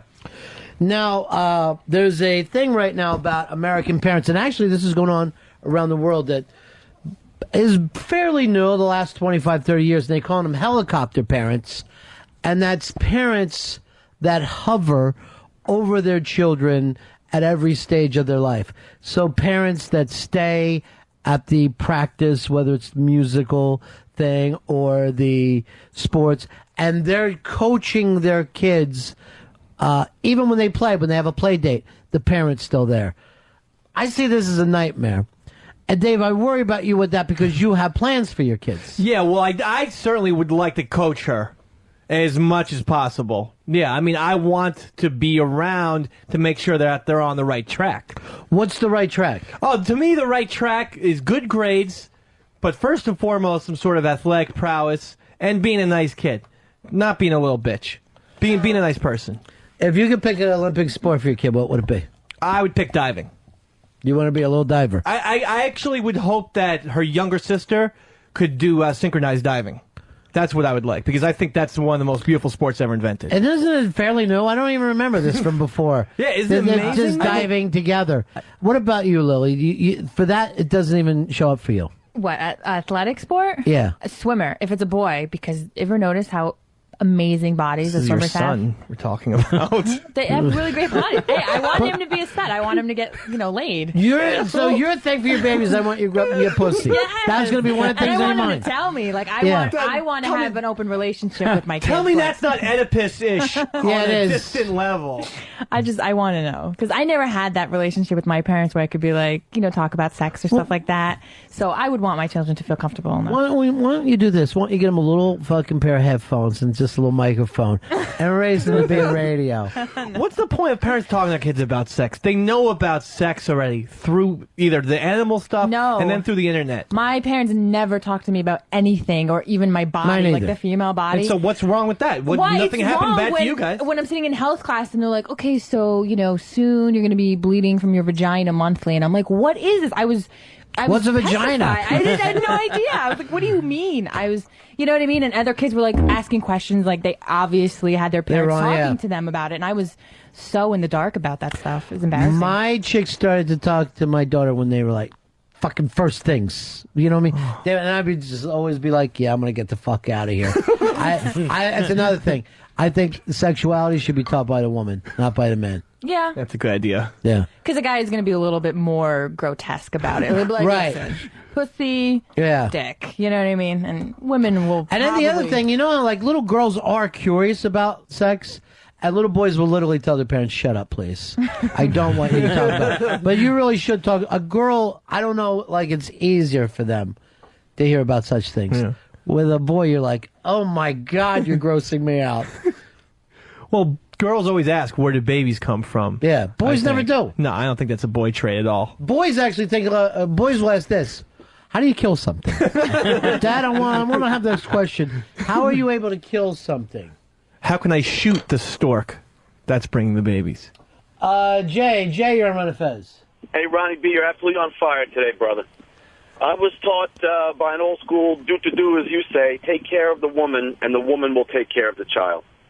Well, you know what, Mr. J. Moore says, you want a happy life, have a happy wife. It all comes down to that. You have a happy life, happy wife. Yeah, but the Italian men also, they never, I can't do things with my wife because she kisses my kids with that mouth. You know what I'm saying? Yeah, so they're like a weird They want to get a blowjob elsewhere. Yeah. And it's like, I'll give the blowjob and I'll feed the kids. Like, come on. I can do both. You're all over it. You can't kiss the baby with that cock mouth. I will wash my mouth out. She's gonna baby bird them with cum. That's fucking scary. It's not. It's just not. I'm not gonna thread. Let me tell you something. And this is no offense. Italian men are women because they invented the metrosexual thing. And then they invent more fucking rules. They're almost like a little hit from Heloise. They have so much etiquette in them, those Italian men. I think more like American Italians are like that. Like, if you go to the country, they're not as feminine as, like, the Guidos. Oh, no, they are. I don't They know. fucking invented... They invented expensive sunglasses over there. They may wear tight jeans, but they're not, like, waxing their eyebrows like Pitsy used to. Yeah, they are. I don't know. They are. They invented... I mean, those are... They're probably the most stylish men on the planet, the Italian Well, men. they do make the best clothing. Not the Jersey Italian that invented fucking Zubaz. Which, by the way, is very comfortable, and the only way you can really leave the house in your pajamas. Here is Eric. Eric, you're on Ron and Fez. Hey, guys, great show today. I was looking back, we were talking about the woman taking care of the kids. I can't find a broad that can work in the kitchen, find the kitchen, do a load of laundry worth of fuck. How are they going to take care of the kids? Yeah, a guy like you're not going to have children. You cannot attract the right kind of woman to yourself. I can't understand women who don't cook or know how to cook. I can't understand that. I can't. You love to cook. You love to cook for your man? Love it. Yeah. If I had one, yeah. I mean, when you have a man, Yes. you like to cook for him. Yeah. That's absolutely. nice. That makes a home. That yeah, makes it really a home. does. Like, the smell of, home cooked meals. I don't know. I like that. I'm very domestic. People wouldn't know that about me. I can't believe you can't find somebody. It's so sad. I know. I had the person for you, too. Who? Hicks. Oh, really? He's a little, disheveled. You look good together, though. Yeah. Do we? You were going to say fat, be honest. Stop with this disheveled bullshit. Honey, could you make beer and sandwiches tonight? I told you for the last time, I can't make beer. Break the weed up, please. Could you clean my weed? Why is there seed in here? God damn it. What kind of house are you keeping? Who moved Daddy's bong? Here's Jason. Jason, you're on Ron and Fez. Yeah, Ronnie. Yes. Good show today. Thank you, sir. My ex-wife, she, whenever I go pick up the kids, she packs a bag for each one of them. And my daughter, she'll put the outfits together, all stacked up, in the bag. And then I open up my boy's bag, and all the shirts are together, all the pants are together. I have to match them up. Gee. Well, with Blue Boys, it's easier because, it's just matching a T-shirt against jeans. But also, Yep, exactly. with little boys, in my neighborhood, you didn't want to look too fresh and clean. A new pair of sneakers could get your ass beat. You know what I mean? You really wanted to play it down a little bit. And little boys are like that. They really they don't want any fucking attention brought to themselves. You would scuff up clothes like you were Joe Negro, Yeah. just rubbing them in dirt and shit. And my mom would actually say this. So, what the kids say about your new shirt? Are you fucking serious now? You've met these people. You know what fucking animals they are. You think they're going to care? Somebody's got a brand new fucking shirt? Jesus Christ, Mom. It's a great shirt, Mom. They love Got a little alligator on it. they love. Mom, I'm the most popular kid in school now, thanks to you and your ability to buy me a stupid fucking shirt. It's just like your dad's. You know how now you and your dad can go out looking the same. But one thing I do hate is when people will dress people in the family the same. All right, twins, you wouldn't dress them up like freaks, yeah. But a brother and a sister or three brothers in a row. Did you get the hand-me-down shit too, Dave? Oh, of course. Yeah, me too. And the problem is, I had brothers who were 9, 10 years older than me. Yeah. I'm really happy. I'm like, who is this freak with bell bottoms on? You're wearing really big pants. Bentley, you're on Ron and Fez. You ever notice how parents get cooler when they're divorced or when you have friends that have divorced parents? I remember in the 6th grade, my friend's mom and dad divorced, which was like a weird thing. But then we were allowed to cuss and smoke in his living room. And his mom would even give us cigarettes. It was fucking fantastic. It was like suddenly now we had like a little apartment where we hung out. We were just like this. This is fucking great. Let's hope your dad never fucking comes back here. We just would sit, smoke, and cuss. Here is Terry. Terry, you're on Ron and Fez. Hey, Ron, how you doing? Good. Glad to hear you're off the meds. Hey, Ron, wanted to kind of call Lily out on one of her comments about how she wanted her son or would want her son to look like a swimmer. I'm telling you, I have this discussion with my wife all the time. Especially when they become mothers, they want their little boys to be the person that they would have wanted to bang their entire life. Well, I think they want him to make the perfect kind of man. I don't know if they think sexually, but I do. I think when a mother finds out that her son is not attractive, it hurts. Yeah, oh yeah, it hurts her feelings. Yeah, and girl too. Yeah, you know, it's as a you parent. want your daughter to be attractive too. Oh yeah, of course. See, I think a man knows that if he finds out his son can't play fucking sports, it would be sad for him. But you don't really give a shit how attractive he is. Watch this. Here's that play. Look at D-Wade. Did you see that? Whoa. He flicked it with his fucking wrist. Reshow this. Reshow this. Oh, no. That was the only shot. These guys were animals today. They were phenomenal. D-Wade would be getting my fucking MVP right now. Really? Over LeBron? Yeah, and this... Yeah, although LeBron and Kobe are also playing just great. Really selfless, really aggressive basketball. But D-Wade it's such a shock to have him back. Yeah, he's totally back. Yeah. Every game, just one of those three guys is going to put up something big. But, here's the weird thing. You even brought up LeBron. I am so, taking LeBron for granted. It's unbelievable. It's actually wrong. 6'8", 265 pounds, and he's a point guard. I know.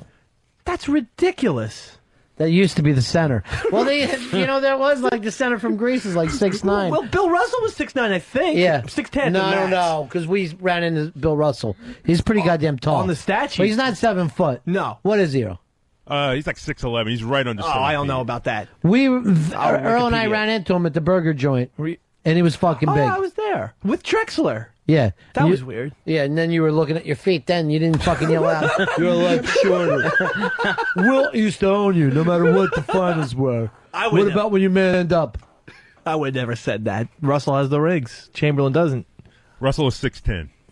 6'10"? All right. Called it. That's what I said.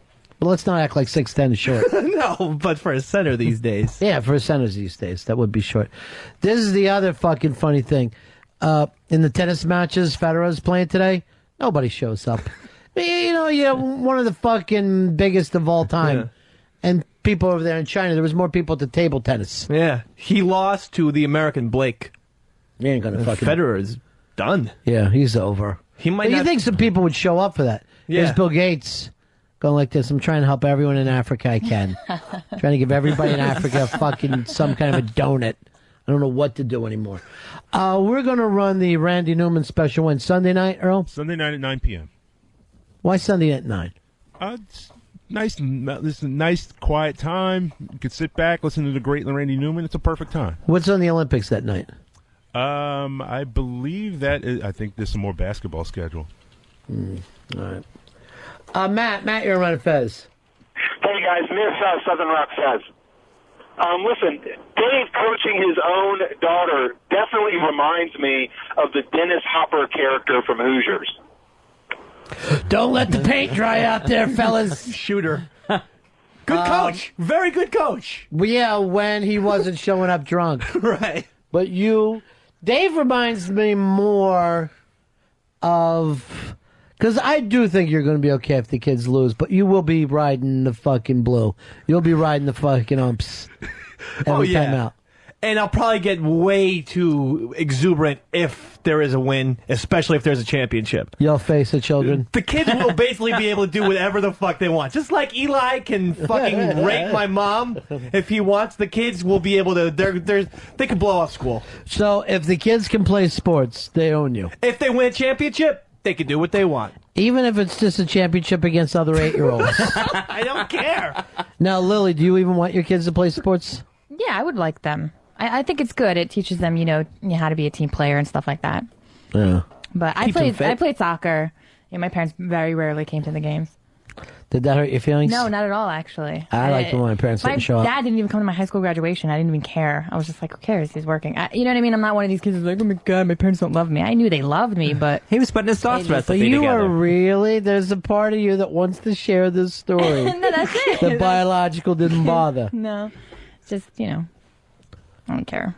You do care a little. No, I really don't. I mean, I quit, so it wasn't like I ever really cared about sports. I wasn't that great, but Yet, it still doesn't matter whether you're good or bad. You don't show up to see your children because they have skills. You show up to see your children because you love them and you support them. And maybe there's something else, whether somebody got a fucking escargot appetizer. but no, I mean, my dad, I understand. Like, my mom had 3 other kids that she had to. So it's like I never thought like she was just sitting on her ass watching soap operas when I was playing a soccer game. She was always busy. My dad was always busy.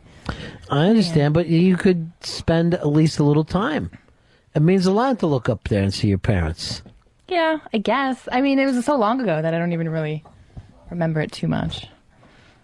Were your parents always there for you, Davey Mack? Yeah. Your mom was at every game. My mom was Team there. mom? Yeah, when I started getting to the high school years, my dad wasn't there all the time. I mean, at that point, he's like, I'm not going to sit around.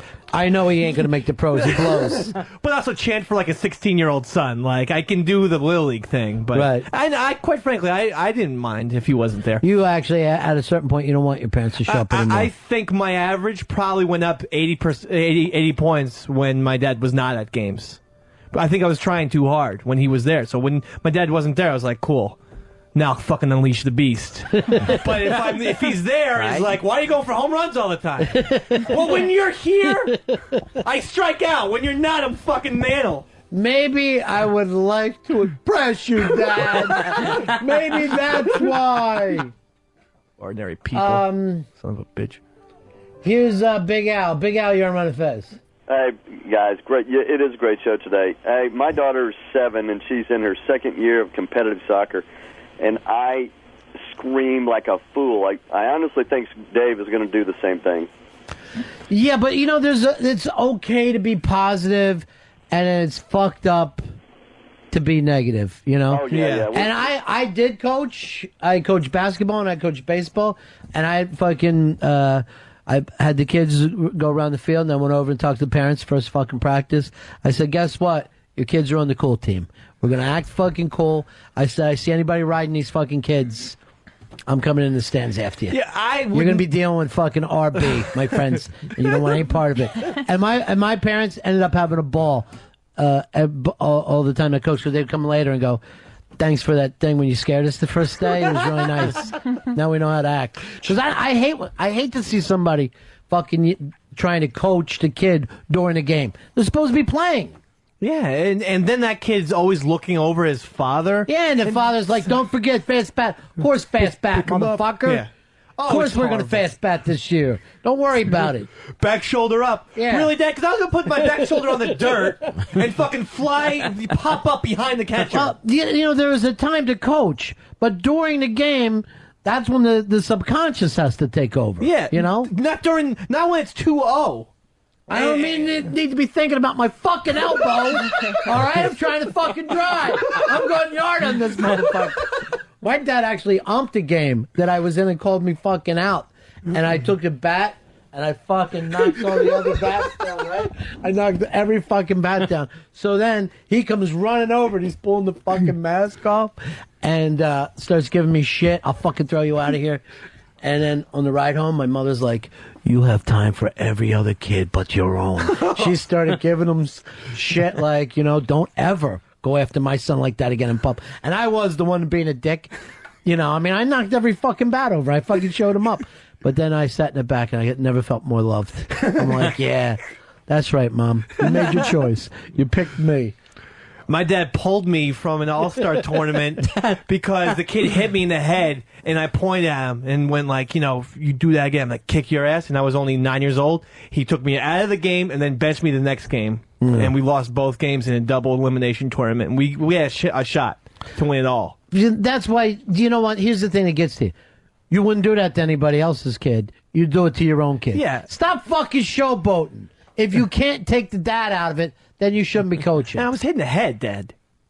Yes, and plus, you know what? It's a natural thing when you get hit to feel that. I remember putting my fucking bat out like I was going to throw it. Everybody come from everywhere. But, I just had to get it out of my fucking, head for a second. You get angry when you have pain. Yeah. God damn. I hate that. Here is Michael. Michael, you're on Ron and Fez. Michael. Once, twice. Here's James. James, you're on Ron and Fez. Hey, buddies, what's going on? Yeah. I coach high school football and baseball, and the big problem I run into is the really enthusiastic parents who don't know shit, and they come up with all the really bad ideas like that they got when they were playing in the 70s, and now they want to like use them today. Yeah, all you gotta do is watch fucking sports with your friends to know that people don't know shit about sports to begin with. And you put your kid on a team for him to play under that system. Not to have you teaching him from the outside, you idiot. That's the trouble I run into and then, you get the parents who think their kid is going to, college on a scholarship, and you go, your kid runs a 5.2 40. He's not going anywhere. Yeah, it ain't gonna happen. I mean, first of all, think of how many great players that you played with growing up.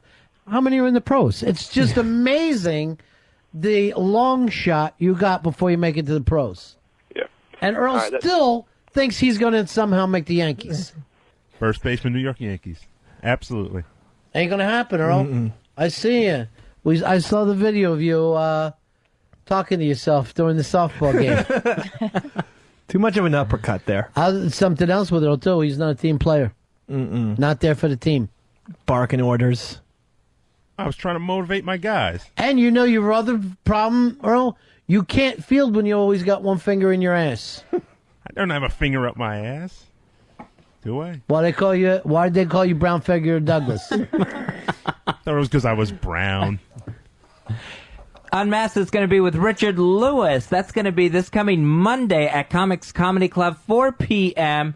Make sure you get your reservations in. Here's the email address, live@xmradio.com, live@xmradio.com. Be sure to put Richard Lewis in the subject heading for your free tickets. That's Unmasked with special guest Richard Lewis this coming Monday. Richard Lewis this Monday. That should be a lot of fun. And then Sunday night we'll run the thing live. Yeah, we got Randy Newman Sunday night. We ought to run that in this last hour just so we can listen to it, Earl. But we have everything planned out for Sunday night. But why can't we do both? Does one take away from the other? No. You know what I would like to hear once in my life is to ask for something and for Earl to go, yeah, we could do that. He always tells me why things are impossible. He told me the other day that there was no such thing as fish when I ordered something. I made an order, and he goes like this, they don't sell fish. And I go, it's a seafood restaurant. He goes, no. Impossible sticks is what you're supposed to eat, according to him. Here's Daryl, you're on Ron and Fez. How are you? Daryl. Hello. Yeah, how are you? This is Daniel. How are you, pal? Hey, Ron, great show, man. Hey, just wanted to share. My wife went and bought two-way radios for my kids when they go out in our playground or in our neighborhood, and I thought that was a really stupid thing. And then obviously she left me with the kids one day, and she left me with my youngest, and I didn't give her a radio. I was watching a football game or something, lost track of time, and next thing I know, I don't know where the hell my kid's at. And my wife shows up, and she's like, did you give her the radio? I said, no, I didn't. So, I almost had to call the cops to go find her. Yeah, I don't understand that. Constant contact? You going to be that way with your kids, Dave? No. I'm going to let them do some things on their own. Playing in the backyard and stuff like that. My mom used to let us have a flare, and we would just shoot a flare off. If your mom gave you a flare shoot off like that, you shoot it off by the time you hit the back step. Just for fun. Here is the Daily Leader. How are you, my friend? All right, how's it going, guys? Hey, Dave, maybe your dad would have kept showing up to games if you were on varsity instead of shitty JV. Well, you son of a bitch. Oh, my God. That was voluntarily. You know, I remember when the Daily Leader used to be the nicest guy. And now he takes shots at Dave and Fez every opportunity. I'm still nicer than Radio Shark, that fucking prick. Radio Shark, I can't understand why he didn't think I would be mad that he was fucking stealing lines from Tommy Chong's. Probably the best line that fucking Tommy Chong had the whole time. You missed it, Dave. You were down fucking in the Lower East Side or wherever you were hanging out last week. It's nice having you around today. What was that? I was doing Seriously. something else. Seriously, it's nice having you around today. Means a lot to me. I'm here to stay. Bottoms up with the tomato sauce. Did you miss the Randy Newman? Earl's going to play it when we get back from break. No, I was here. I was here for that. Thanks for going with the bit then. You could be acting all excited about hearing it. Running with the bit. What if you were part of the show? How would that be? Thinking very. I'm here, though. Why don't you get a shirt that says some other show? Put that on so I know who's on my team and who's against me. Here's Josh. Josh, you're on Ron and Fez. Hey, boys, what's up? So check it. My dad loved to watch me play sports, and so much so that I played sports, baseball, football, from the time I was about 5 to 20. And he originally started coaching me when I was a little kid. Then he was smart enough to realize that he couldn't tell me what to do exactly like the other parents. So he decided he was going to be the official at my baseball games and at my football games. And not only that, but when I played baseball, the entire time I did, he wanted to make sure that I used a wooden bat because he was sure I was going to be a pro, and he wanted me not to have that weird problem that some people have switching from aluminum to wood bats. But it was always pretty weird watching your dad call you out because you missed a strike, and then he rode your ass about it later. I mean, it is. It is an odd thing from when that happened. And he probably ruined your high school baseball career. Oh, yeah, absolutely. You can't use wooden bats when you're 16. I know, but he's really thinking long term. It's a little bit too much. You know, if you really want your kid to be a pro, if you want your kid to be Eli Manning, then you need to be Archie Manning. That's where you have to be. You got to give him something to work with. Juliana sucks her hand with her right hand. Yeah. Which they say means she's going to be a lefty. So I'm very excited about that. I got a little southpaw on my hands. So you definitely know that at this age? They say if they suck their fingers or their thumb with their right, because they want to still do stuff with their left hand, and vice versa. If you were dead, I would swear that was you coming back reincarnated. I have no idea how you can be there as a little girl when you still exist today. It's cool though, because now I can teach her like left-handed curveballs and sliders and shit. Would you want a little girl with glasses reading law books during the show? Yeah, I mean, why not? Reading a law book during the show. You would go for that. Here is Bill. Bill, you're on the Ron and Fez show. Hey, Ronnie B. Yeah. Hey, Fez. Hey, buddy. Glad to hear from you. You've been talking up a storm today. Here's Bob. Bob, you're on the Ron and Fez show. Hey, Ronnie, how you doing? I got an Ichi bar for you, brother. I need one, my man. Hillary Clinton will announce later on today at a press conference that if John Edwards had came out with the fact that he had had an affair prior, she would have won the Iowa caucuses, and she would be the Democratic nominee. She is basically coming out. The name of the speech is going to be, I can do 10 things at once. She is making a run at this, claiming that there are the votes to get her nominated. She wants the Edwards votes. She could steal this from Obama. Like hell she will. She will not steal this election. She'll destroy him, though. Even if she doesn't get it herself, she will destroy his chances. If there's a fight in that Democratic convention, I don't see the Democrats coming out of that. The convention has turned into Clinton week. You're going to have Chelsea, Hillary, and Bill all speaking that week. I'll tell you, today I woke up in a Chelsea morning. Hey, we're going to take a break here. We'll come back. Earl, let's just not make people wait around till Sunday night. Let's just play the Randy Newman. All right, let's do it. Dave wants to rehear it. Yes. And at that point, be really exciting if Nico ran out and got me a lunch. Wouldn't that be fun? Sounds good. And then we'll start on the Monday show. We're going to be right back. It's Ron and Fez.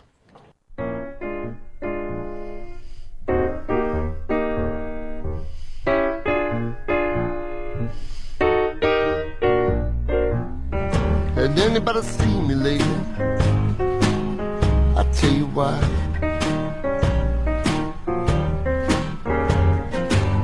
Has anybody seen me lately? I tell you why.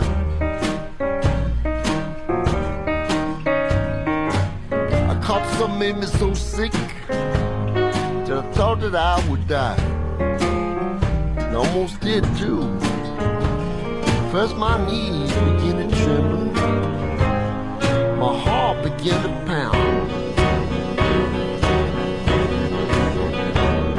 First my knees began to tremble, my heart began to pound. See, rhythmic, out of tune, lost my equilibrium, fell face down upon the ground.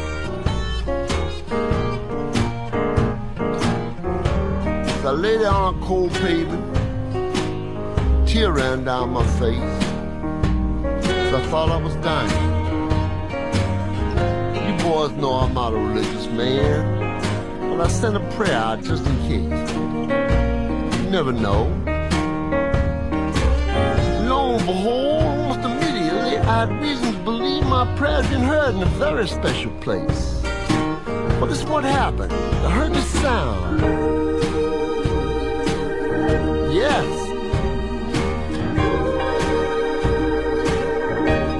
Yes. It was harps and angels. Harps and angels coming near. I was too sick to roll over and sing, but I could hear them singing ever so beautifully in my ear.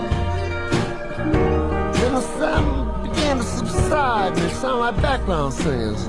Voice come down from the heaven above. His voice full of anger from the Old Testament, a voice full of love from the New one. He was streaking it up like it was the middle of the day. And I lay there quiet, listening to what that voice had to say. He said, "You ain't been a good man. You ain't been a bad man. But you've been pretty bad. Lucky for you, this ain't your time. Someone very dear to me has made another clerical error, and we're here in a bit of a wild goose chase. But I'm going to tell you a few things that hold you in good stead when it is your time. So you better listen close. I'm only going to say this once. When they lay on the table, better keep your business clean. When they lay you on the table, better keep your business clean. You don't want no backstabbing, ass grabbing. You know exactly what I mean. All right, girls, we're out of here.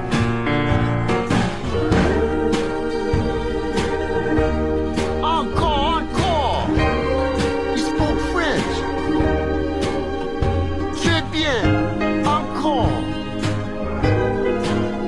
Now off they went into the night. Almost immediately I felt better, and I run here to see you, boy. Cause you know we ain't living right, and while it was fresh, I want to tell you what he told me.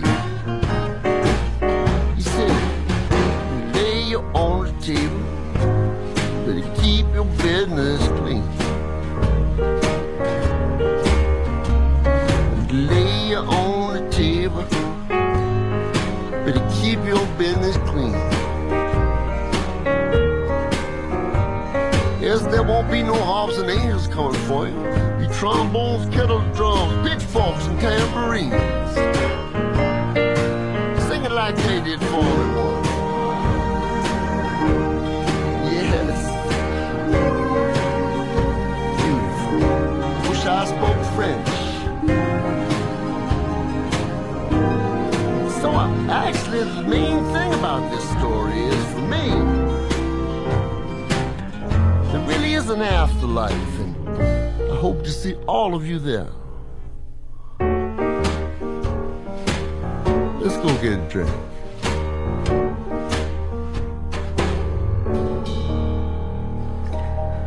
Harps and Angels, that is the title track from the new CD, Harps and Angels by Randy Newman. Randy is here with us today. You got to be really happy with this one, man. This is a really great album. Oh, thank you. It's very nice to hear. Yes, I was happy with it when I finished. The thing is, too, and I noticed this about songwriters, is it seems like it's a really difficult thing for someone to pull off later in their career, to write well. Well, the evidence it seems as if people do their best work in rock and roll, in the field in general. so it's the first generation of it, so it's hard to say. But I mean, before the 30, there's people still touring on what they did, in 1971. Most people very well. Yeah. But I'm looking for it. If I thought I were getting really slipping, maybe I wouldn't know. Mm-hmm. But I mean, in fact, maybe I am. But I mean, I don't think so. I think this is about the best record I ever made. I listened to everything so I could say that with some degree of honesty, and I thought this was the best of them. I've only had it for a couple of days, and I was talking with my producer Earl Douglas, and I called him on the phone today, and we were saying we think this may be becoming our favorite Randy Newman album, which is almost impossible to do. Oh, thank you. No one ever sits around going, "Hey, did you?"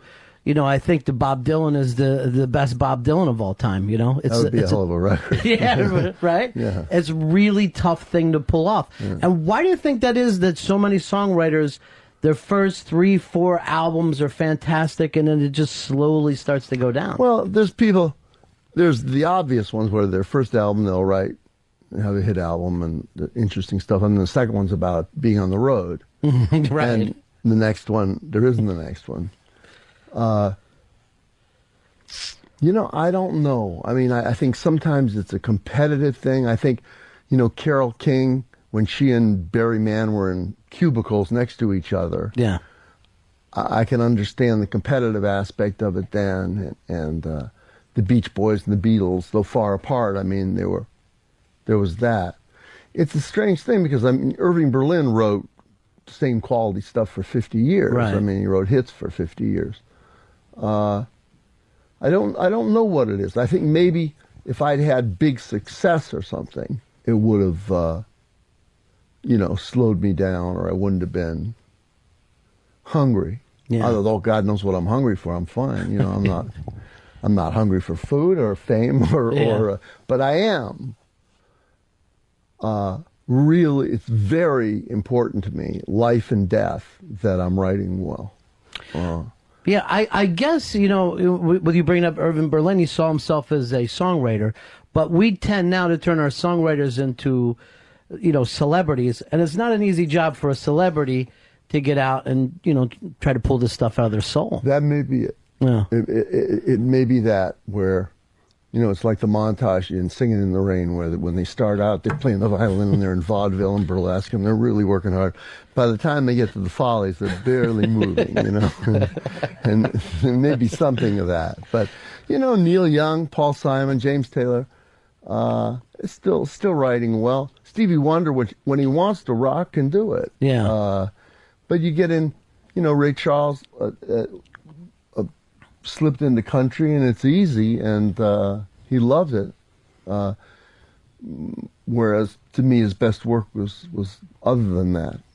Well, that's another really interesting thing, is that you've stayed really consistent with your sound, that we could take some of these songs and put them in some of your 70s albums without anybody catching on. It's different. When I did listen to them all, the mixing style has changed so much. It's like the voice is so far back in some of those things that I can understand listening to my voice over and over. Russ Titleman and Lenny Waronker, when they mixed it, they just, it's so far back, it's like they couldn't stand it.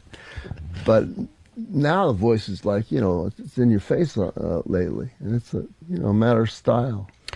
Is it something that you've become more comfortable? Were you always comfortable in the studio? Or? I never. I'm more comfortable in the studio playing, because I don't do it often. I'm conducting an orchestra, as you got a stick and that's it, and they got to follow you.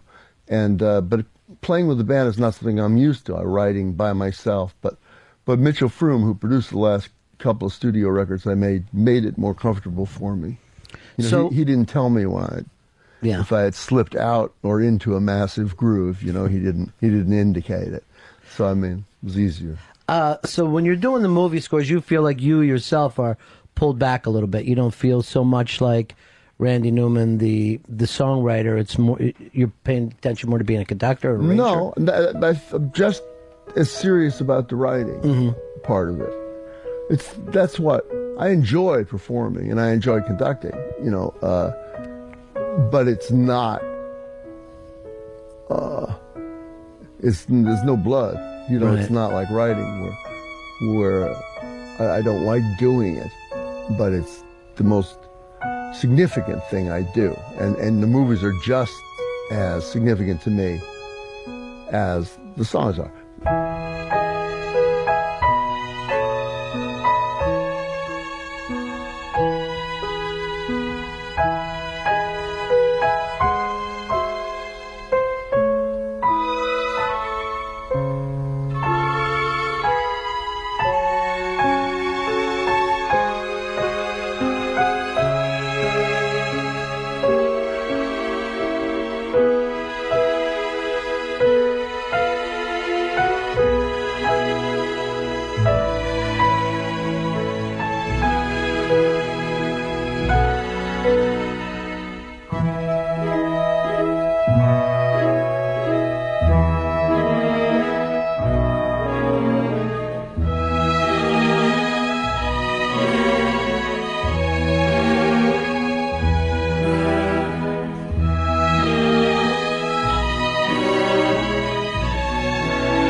The songs, there's more tension because the movie music is subordinate to the movie. It should be anyway. Mhm. And with the songs, I mean, it's there you are. It's just you. So the songs, it's just you. You're walking in. You don't even have a theme. You have a place that you write, and you do it every day, or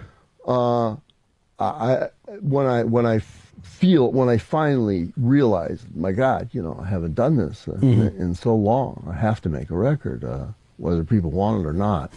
I have to do it. I mean, someone told me that I'd made 3 studio records in 20 years. I mean, that's just unbelievable. Elton John made 10 studio records in like 3 years, you know.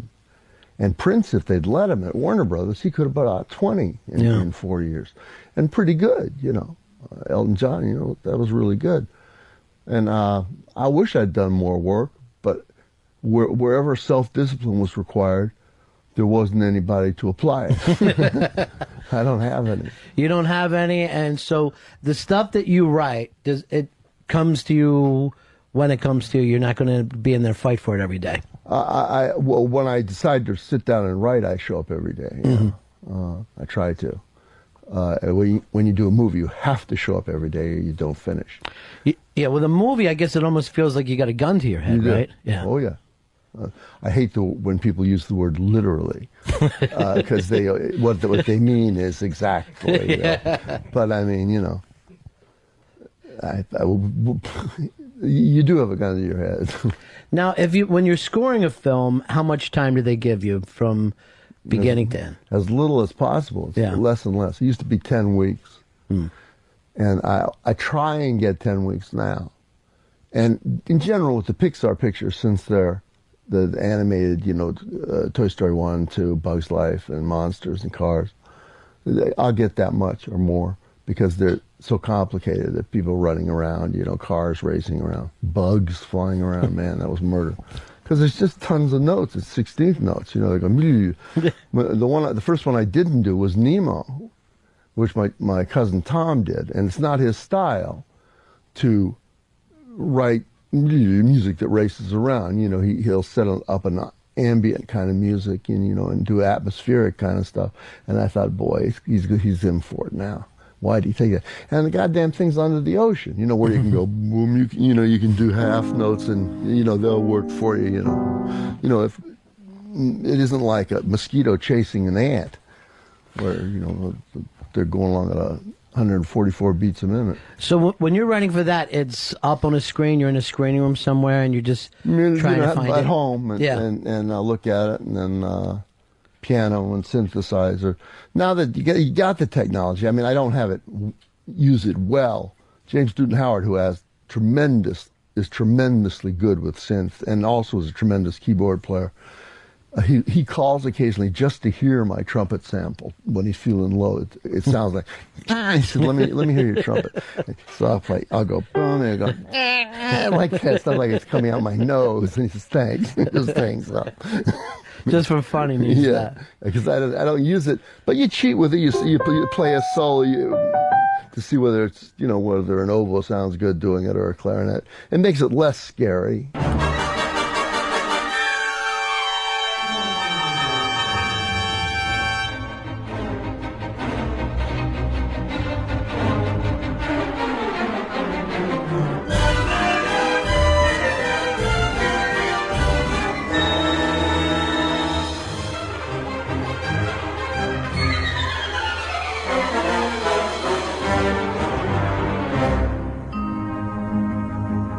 Does the director generally leave you alone, or does he want to be in there as you're doing it? Or? That's a good one. Yeah. He'd be in there. He'd be in me if he could. Usually. They're really into it now because they've got tools, Pro Tools, and things where they and the editor can have a temp music track that's really what they like and what they think they like. Lassiter at Pixar, I will say, did leave me alone to a large extent, and his instincts got better and better until I think they're better than mine now for a lot of stuff. So they'll actually come to you with a temp track and say, "This is something that we're looking for." It's clear what they like sometimes, but the temp tracks, they don't go anywhere usually, and quite often they're not the right thing. And, but it's a boss, and I'm not used to making records. I didn't have any boss. Warner Brothers, the one great thing, there's that whole mystique around Warner Records of the 70s. Right. And a lot of it's, bull, because it was a big company, and they were out to make some money, sort of. But one thing they did was let you fail, and we did over and over, me and Cooter and Bonnie and Van Dyke.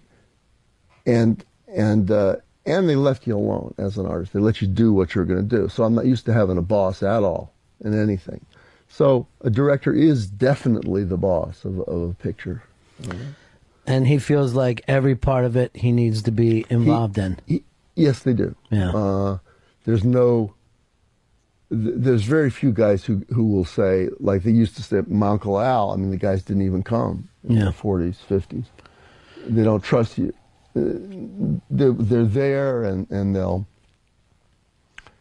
and they want what they want. What was interesting, just this morning I got up, I turned on TV, and Parenthood was on, and there was that long segment, like the main scene of the film, there's no dialogue, and it's just your music playing through it. And it's so, and that film, the music is such a character in, which of course is what I guess you hope for all the time. Even that film, in those days, they did leave me alone. Ron Howard, pretty much, let me alone on that picture. So it's really the last 10, 15 years that they feel like they need to be more and more involved. More and more, yeah.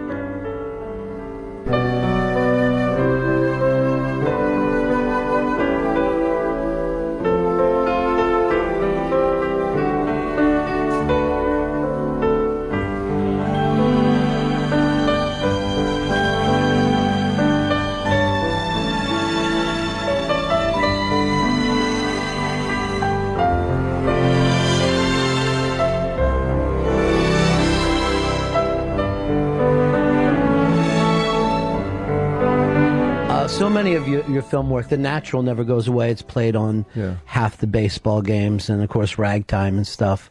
And then the stuff you've done with Pixar is so much more kids stuff. Yeah, I'm very fortunate for, sort of I'm a really out of the mainstream kind of artist I am. And to be connected with the most mainstream thing possible, Disney, Pixar, having 9 tremendously successful pictures in a row, that'll be in homes 100 years from now.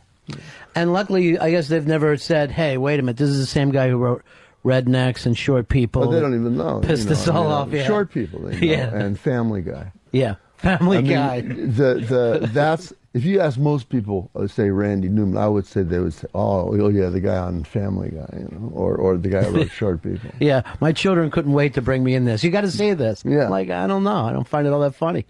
Yeah, I didn't find it all that funny, and I got a good sense of humor about myself. But I'm thinking, it's funny that someone would chase you out of paradise. There's a tree over there. Look at the tree, and I drive them out of paradise doing it.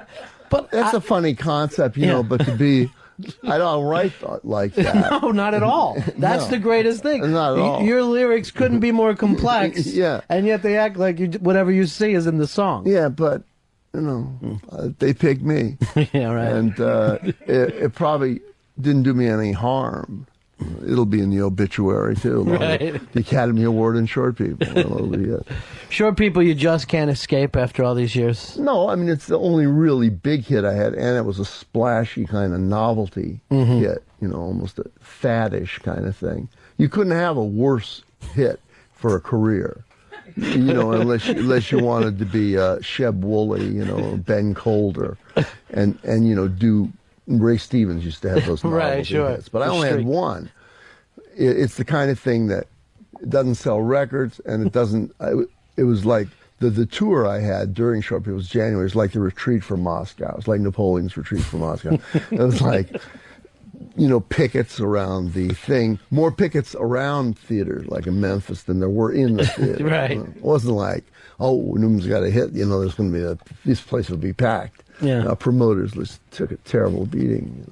And it was great because I don't remember Short People ever having a rough time before that. It's never like, like you were singing Black People or something, Well, I mean, there isn't any cabal or against Short People. I mean, I was reduced to saying, because it reached the top 40, and the top 40 disc jockey would interview me, and he'd say, so, Short People, the song, it's really about prejudice, isn't it? And I finally had to say, yeah, it's about prejudice. It wasn't about anything. I needed an up song for the record, and that's what came out. It's about a lunatic who, like, there isn't 5 people like that. There probably is. There's 5 of anything you could think of, but it isn't like there's a tremendous kind of thing we're fighting against, this persecution of Short People. I don't see it, but maybe it's insensitivity on my part. It worried me somewhat because, like a kid in junior high, so sensitive every day. I mean, I remember going to school. If they're teasing you every day when a song comes on, it bothered me a little, but not enough. Not enough. To not do it. Didn't keep you up at night. Well, it worried me a little bit, but I tried to forget it and wait for the money to come. Well, I'm still waiting. Yeah.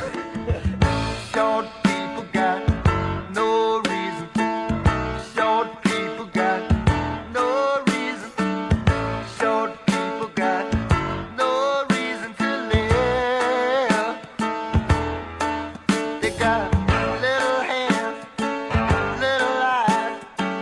They walk around telling great big lies. They got little noses, tiny little teeth. They wear platform shoes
They got little cars that go beep, beep, beep.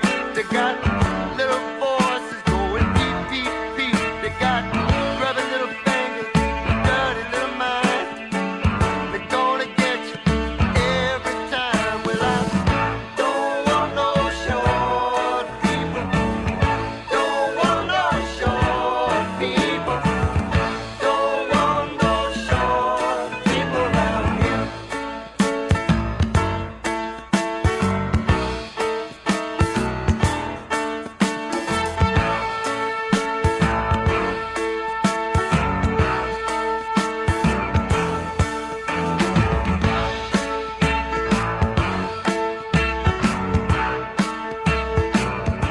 It was always interesting whenever I would read interviews about you or reviews or articles, they would always act like you wrote from a place of anger, as if, you know, underneath it all, life had dealt you a couple of bad moves and you were angry with it.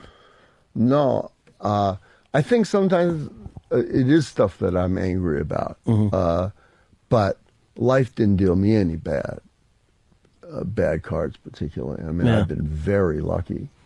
And most of the every songs way. aren't written from your personal experience. A lot of it is like real character work. Most of it's character work. Yeah. And it's not a style that, it isn't like once I started doing it, which is mid-60s or so, when me and the song sort of started being somebody else. It isn't like a lot of people, wasn't like, come on, men, and a lot of people followed me and, hey, let's everyone do this third person stuff. It's tremendous. You know, people like in pop music, pronouns. You know, I like you. Why don't you like me anymore? I love you. You know, where are you? How come you never call me? It's not. It isn't like Davy the Fat Boy. You know, I've been his friend. You know, thing like that. Since we were little babies. Was a comfort to his mother and a pal to his dad, which is about this guy persecuting this fat kid, putting him in a sideshow. You know, people didn't exactly rush out and say, "Hey, that's the thing to do," you know. Yeah. And they didn't. I've been his friend since we were little babies. I was a comfort to his mother, a pal to his dad. For they passed away, they say, take care of our David. You may be the only friend he ever will have. David the fat boy, David the fat boy, isn't he round? Isn't he round? What do we weigh, folks? Can you guess what he weighs? You know it's only a quarter. When a teddy bear with a girlfriend is something more white, you've got to let this fat boy in your life. I think we can persuade him to do the famous fat boy dance for you. Give me half a chance. I just know you'll like my fat boy's dance.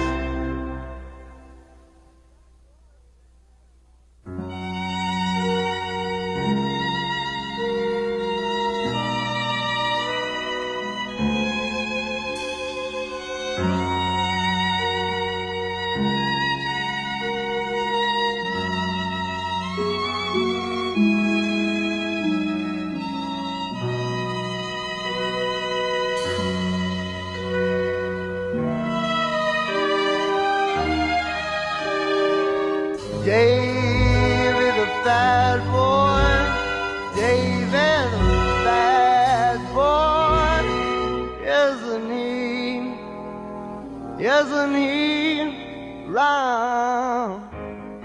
So if you know that the great amount of hits, and by far it's like 90-some%, are about The love love or song. loss of Sure love, they are, yeah. why write a song like Korean Parents knowing this, you know? I have a preference, I think, in general, in my entertainment for comedy. Mm-hmm. I think I just like it. And there isn't much of it in pop music, really. And that's what I choose to do, you know, often. And I do it that way. I mean, Korean Parents is a song that's close to being over the line. You know, I mean, it's like, I was talking to one of my older boys. You know, I got a kid in their late 30s, mid 30s, early 30s, and I was talking to one of them. I said, you know, I'm a little worried that it's, you know, not racial stereotyping, but it's stereotyping in national, a group of people. And he's listening to me, he's reading the paper or something, doing something else at the same time, and I'm going on about how, even though it's complimentary about the discipline, giving the kids and all that stuff, it is sort of, he said, just say it's a narrator. You know, that's the way you write anyway. Just say it's a narrator. So that's what I've been saying. And the guy does say right here on the lot, we have the answer. And the guy's selling them to the kids. You know? Yeah. You know, these parents, turn your old ones in. You know, they sent Fido to the farm, and, you know. So you have to brace yourself in case somebody takes it the wrong way. Yeah, but usually I've never thought, oh, they've got a case there. Yeah. Korean Parents, if that may be a slight, maybe they do have a case. I don't know. Yeah. It's hard to say. Somebody, I was talking to him about the song. They said Korean parents are the new Jewish parents of just pushing and pushing. I don't know. I mean, if it were Jewish parents for sale, then it would be deemed offensive for Right. sure, you know. But you know, it's Korean parents for sale. You say you're not all that you want to be. You say you got a bad environment. Your work at school's not going well. Korean parents for sale. You say you need a little discipline, someone to whip you into shape. They'll be strict, but they'll be fair.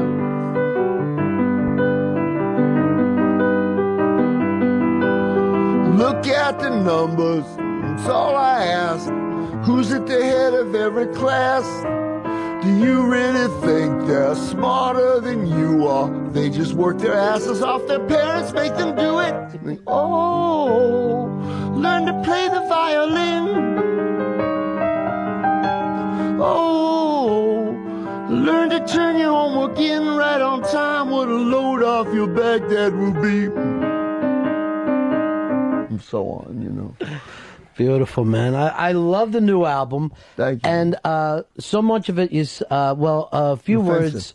Yeah. Yeah. A few words in defense of our country. You said this actually came to you after traveling abroad a little bit. And, Well, yeah, a little, but they're always hard on us in Europe. Often too hard, but it gets more and more. It was impossible to defend some of the stuff. I mean, I don't write about politics much, really, and I don't write about stuff that's happening today. I'm not like a satirist who jumps on the week's news and writes something.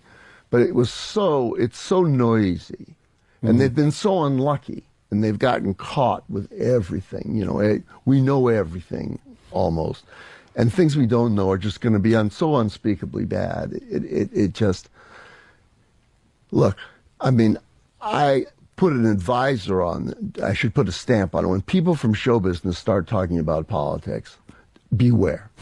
I mean, and I've been doing it. I've been doing what I've disliked all my life. If Warren Beatty, I agree with Warren Beatty, but if he said the sky was blue, I wouldn't believe him. Just out of habit, the way I hate corporations, I would mistrust that, actors, you know. But it's hard to avoid this one. It isn't that Randy Newman, let's see what his take is on this. It isn't like I was waiting for that, but I just had to defend it. Well, it's kind of interesting because, like, in like political science, that song keeps coming back, and it's almost like it's not about this specific people. Because I remember the first time I heard the song, I was thinking, yes, these people. But every 6-10 years, the song makes perfect sense again. Yeah. So, a few words in defense of our country may do the same thing. Yeah, I don't think so. I think this is the worst. This is it? That song's going to have a short life because we're not going to have another administration, no matter who gets elected. Yeah, like this one. They haven't been good at anything, in my opinion. So you could actually put George W. Bush in the video for this and feel okay about it. Yeah, I think. I mean, I don't like that kind of stuff, but I'm afraid that in this case, for once in my life, they've surpassed Harding and Buchanan and all the famous bad presidents we've had. I just can't think of it. I don't think it. I believe in numbers. I used to play horses, and I played the horses not well, but I believe in numbers, and this is going to happen. We've bottomed out. Yeah, it's 200 years we haven't had it. We've bottomed out. Yeah. All right, let's hear this a little bit. A few words in defense of our country. All right, I'll play it live.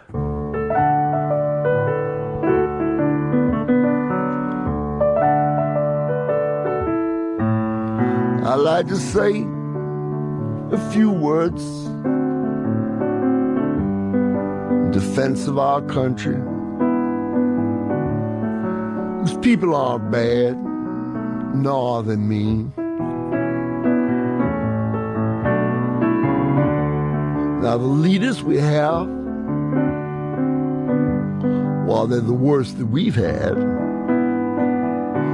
are hardly the worst this poor world has seen. Let's turn history's pages, shall we? Take the Caesars, for example. Why, within the first few of them, they were sleeping with their sister, stashed little boys in swimming pools, and burning down a city. And one of them appointed his own horse to be consul of the empire. That's like vice president or something. Wait a minute, that's not a very good example, is it? But here's one, the Spanish Inquisition. That put people in a terrible position. I don't even like to think about it. Well, sometimes I like to think about it. Just a few words. Defense of our country, whose time at the top could be coming to an end. Now, we don't want their love. Respect at this point's pretty much out of the question. But times like these, we sure could use a friend. Hitler, Stalin, men who need no introduction. King Leopold of Belgium, that's right. Everyone thinks he's so great. Well, he owned the Congo, and he tore it up, too. Took the diamonds, he took the silver, he took the gold. Know what he left him with? Malaria. My president once said, the only thing we have to fear is fear itself. Now, we're supposed to be afraid. It's patriotic, in fact, and color-coded. What we're supposed to be afraid of? Why, being afraid. That's what terror means, doesn't it? That's what it used to mean.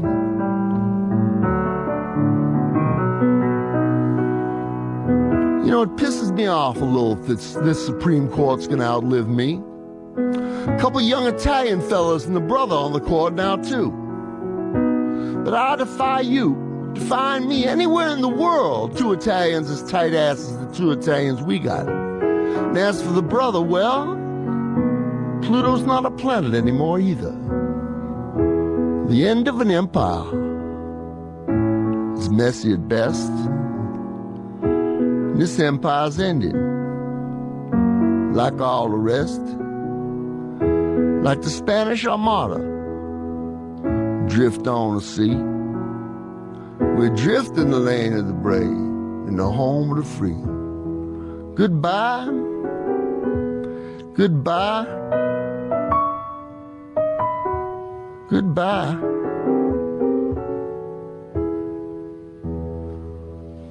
That's Randy Newman from Harps and Angels, a brand new CD that's out. Also, Randy will be performing at Carnegie Hall in New York City on September 19th. You can check that all out at randynewman.com. I saw you the last time you played Carnegie Hall, and I was one of the few people there with an NPR tote bag. Seems like you do very well with the kind of New Yorker crowd. Well, I'm glad that the idea of when you said playing Carnegie Hall made me nervous just thinking about it. Yeah. Still to this point, it's still New York, London, and L.A.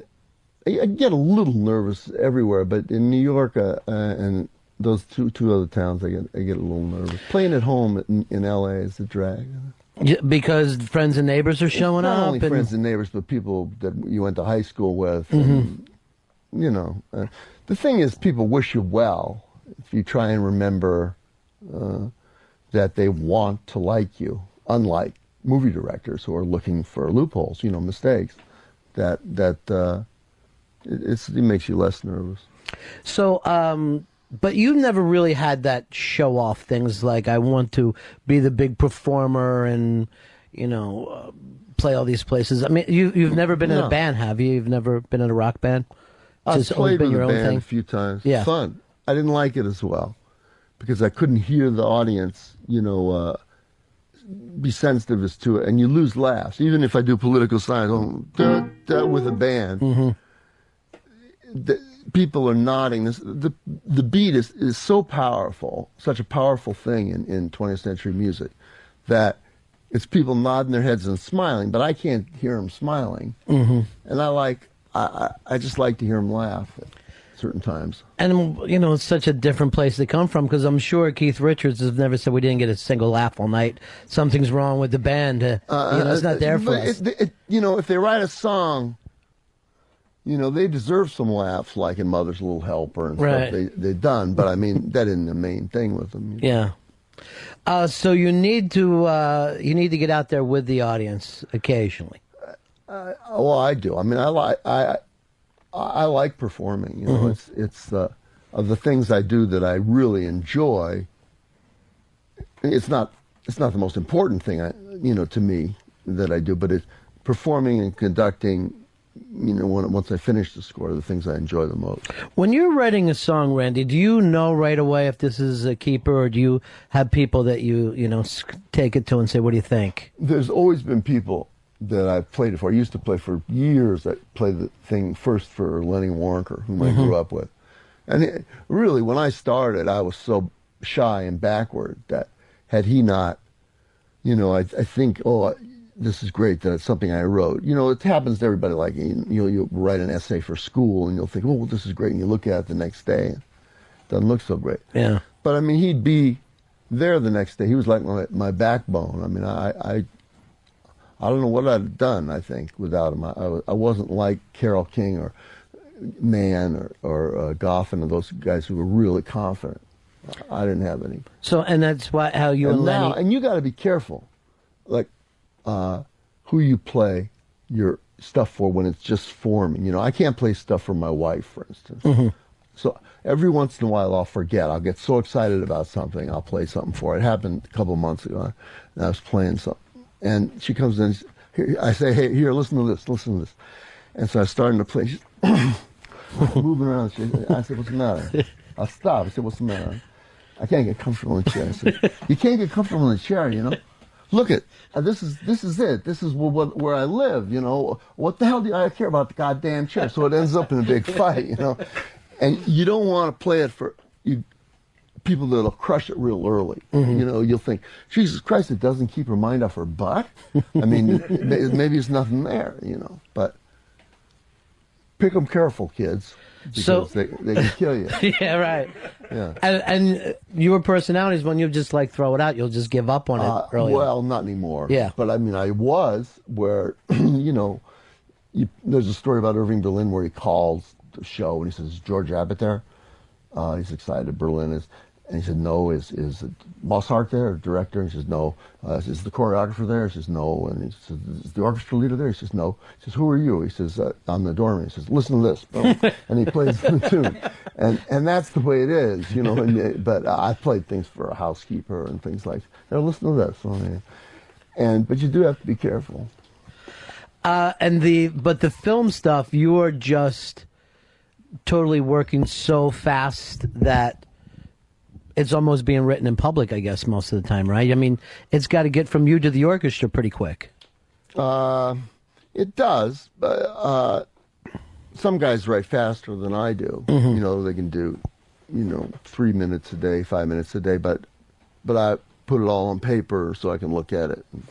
It takes me longer, but I'm willing to put in the time. Well, how about the guys in the band? Could they say, what about this, Randy, or are you working way too fast? No, they can. They can? They can say, it'd be better if we phrased it this way, or, why don't I, take this all, all in one phrase, or just drop that note there, make it easier on me. Oh, yeah. So I know that everybody is, professional in that field, but it seems like you're all stuck together. It's got to be a pretty tight bunch. I know everybody in the orchestra stood up for you at the Oscars, and you had mentioned that you had worked for them all. So I guess you know everybody on a first name basis who's playing in LA now.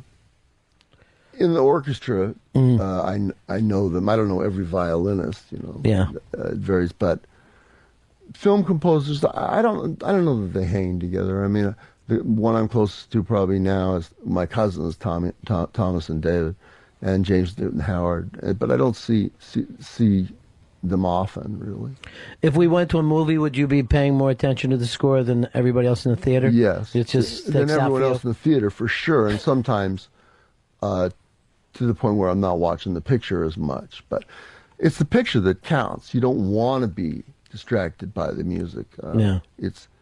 It's hard. You subdue your ego. There may be something you really want to do, but you can't do it because the movie doesn't go that way. You get James Horner did a picture, and he was doing this fugue. It was a space movie years ago, and he had a lot of. There were big instruments playing at the time. It was a big panoramic thing, and it stopped and it cut to the inside of the spaceship or something. But he just didn't want to let go of that thing, so he kept going. Yeah. And I talked to him about it once, but he didn't answer me. You got to let go. You got to let go of it because it's the bigger piece. Yeah, sure it is. The new album, Harps and Angels. You said that this one you feel good about. So are you taking the band out on the road this time? No, just you yourself. Just me and myself, and I can do. I'll do songs when I do a show from every album I've done, but there are a number from this record that I think I'll do. And your audience seems like they're responsive to new music.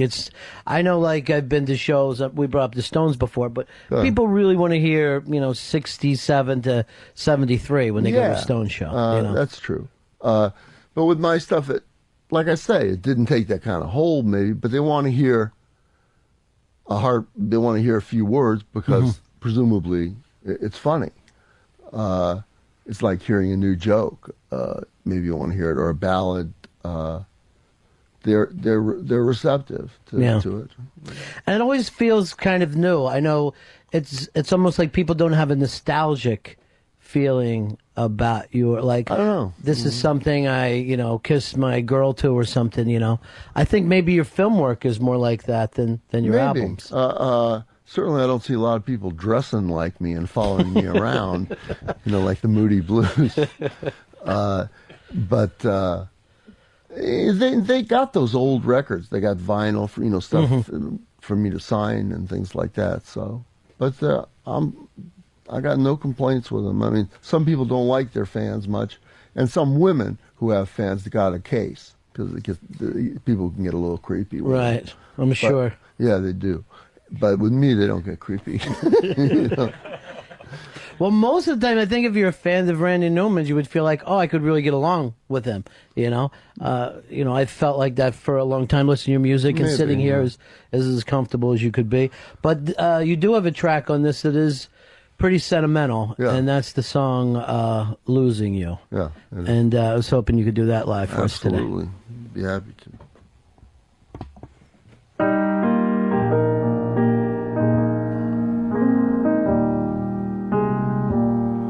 Was a fool with my money, and I lost every dime.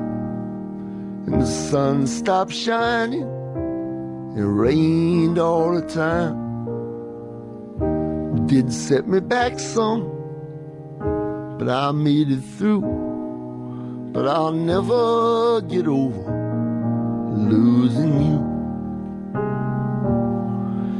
Do you know how much you mean to me? Should have told you, 'cause it's true. I'd get over losing anything, but I'll never get over losing you.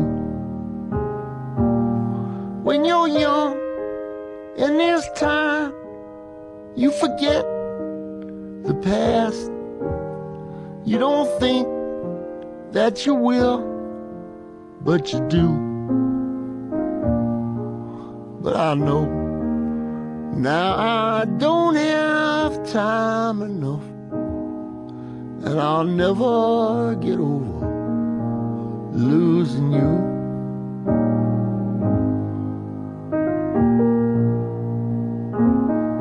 I've been cold, I've been hungry, not for a while.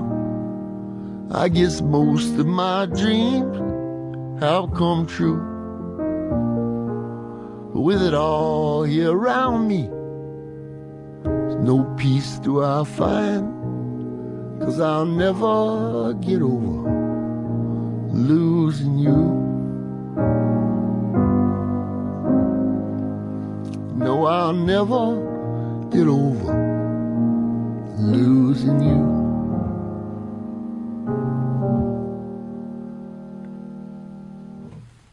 Randy Newman from Harps and Angels. Randy's going to be performing at the Paramount Center for the Arts in Peekskill, New York on September 16th. Also, Carnegie Hall in New York City, September 19th. You can check it all out on randynewman.com. Yeah.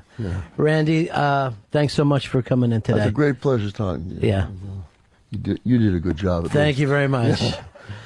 Randy Newman, the new album, Harps and Angels. Thanks again. Thank you.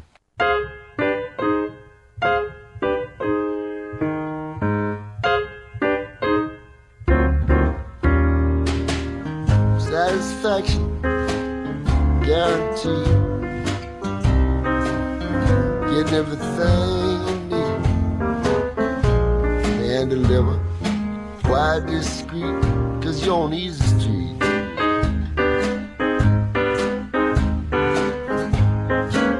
Any place you wanna go, we'll call ahead, let them know. Get you into the back door, you get a front row seat, 'cause you're on easy street. Are your old friends, you know you love them so. It's gonna break your heart, but you won't have to let them go. Your friends up here must be the elite. You're like everyone you meet on easy street. Life is sweet. Accommodations can't be beat on easy street.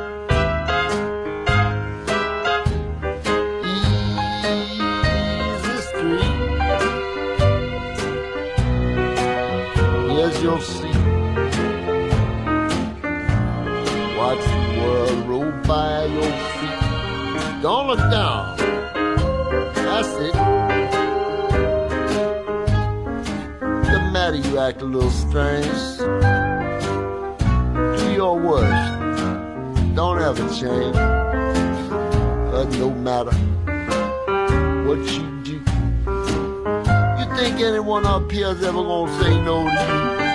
No.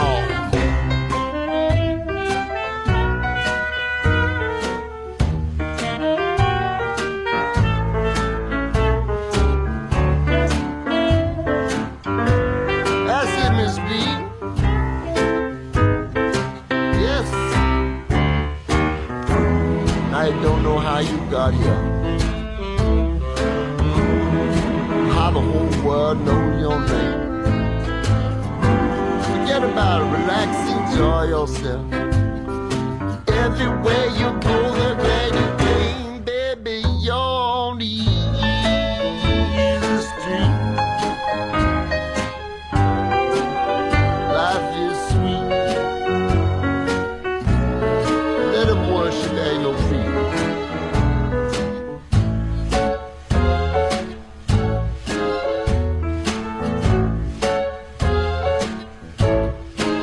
On the easy street.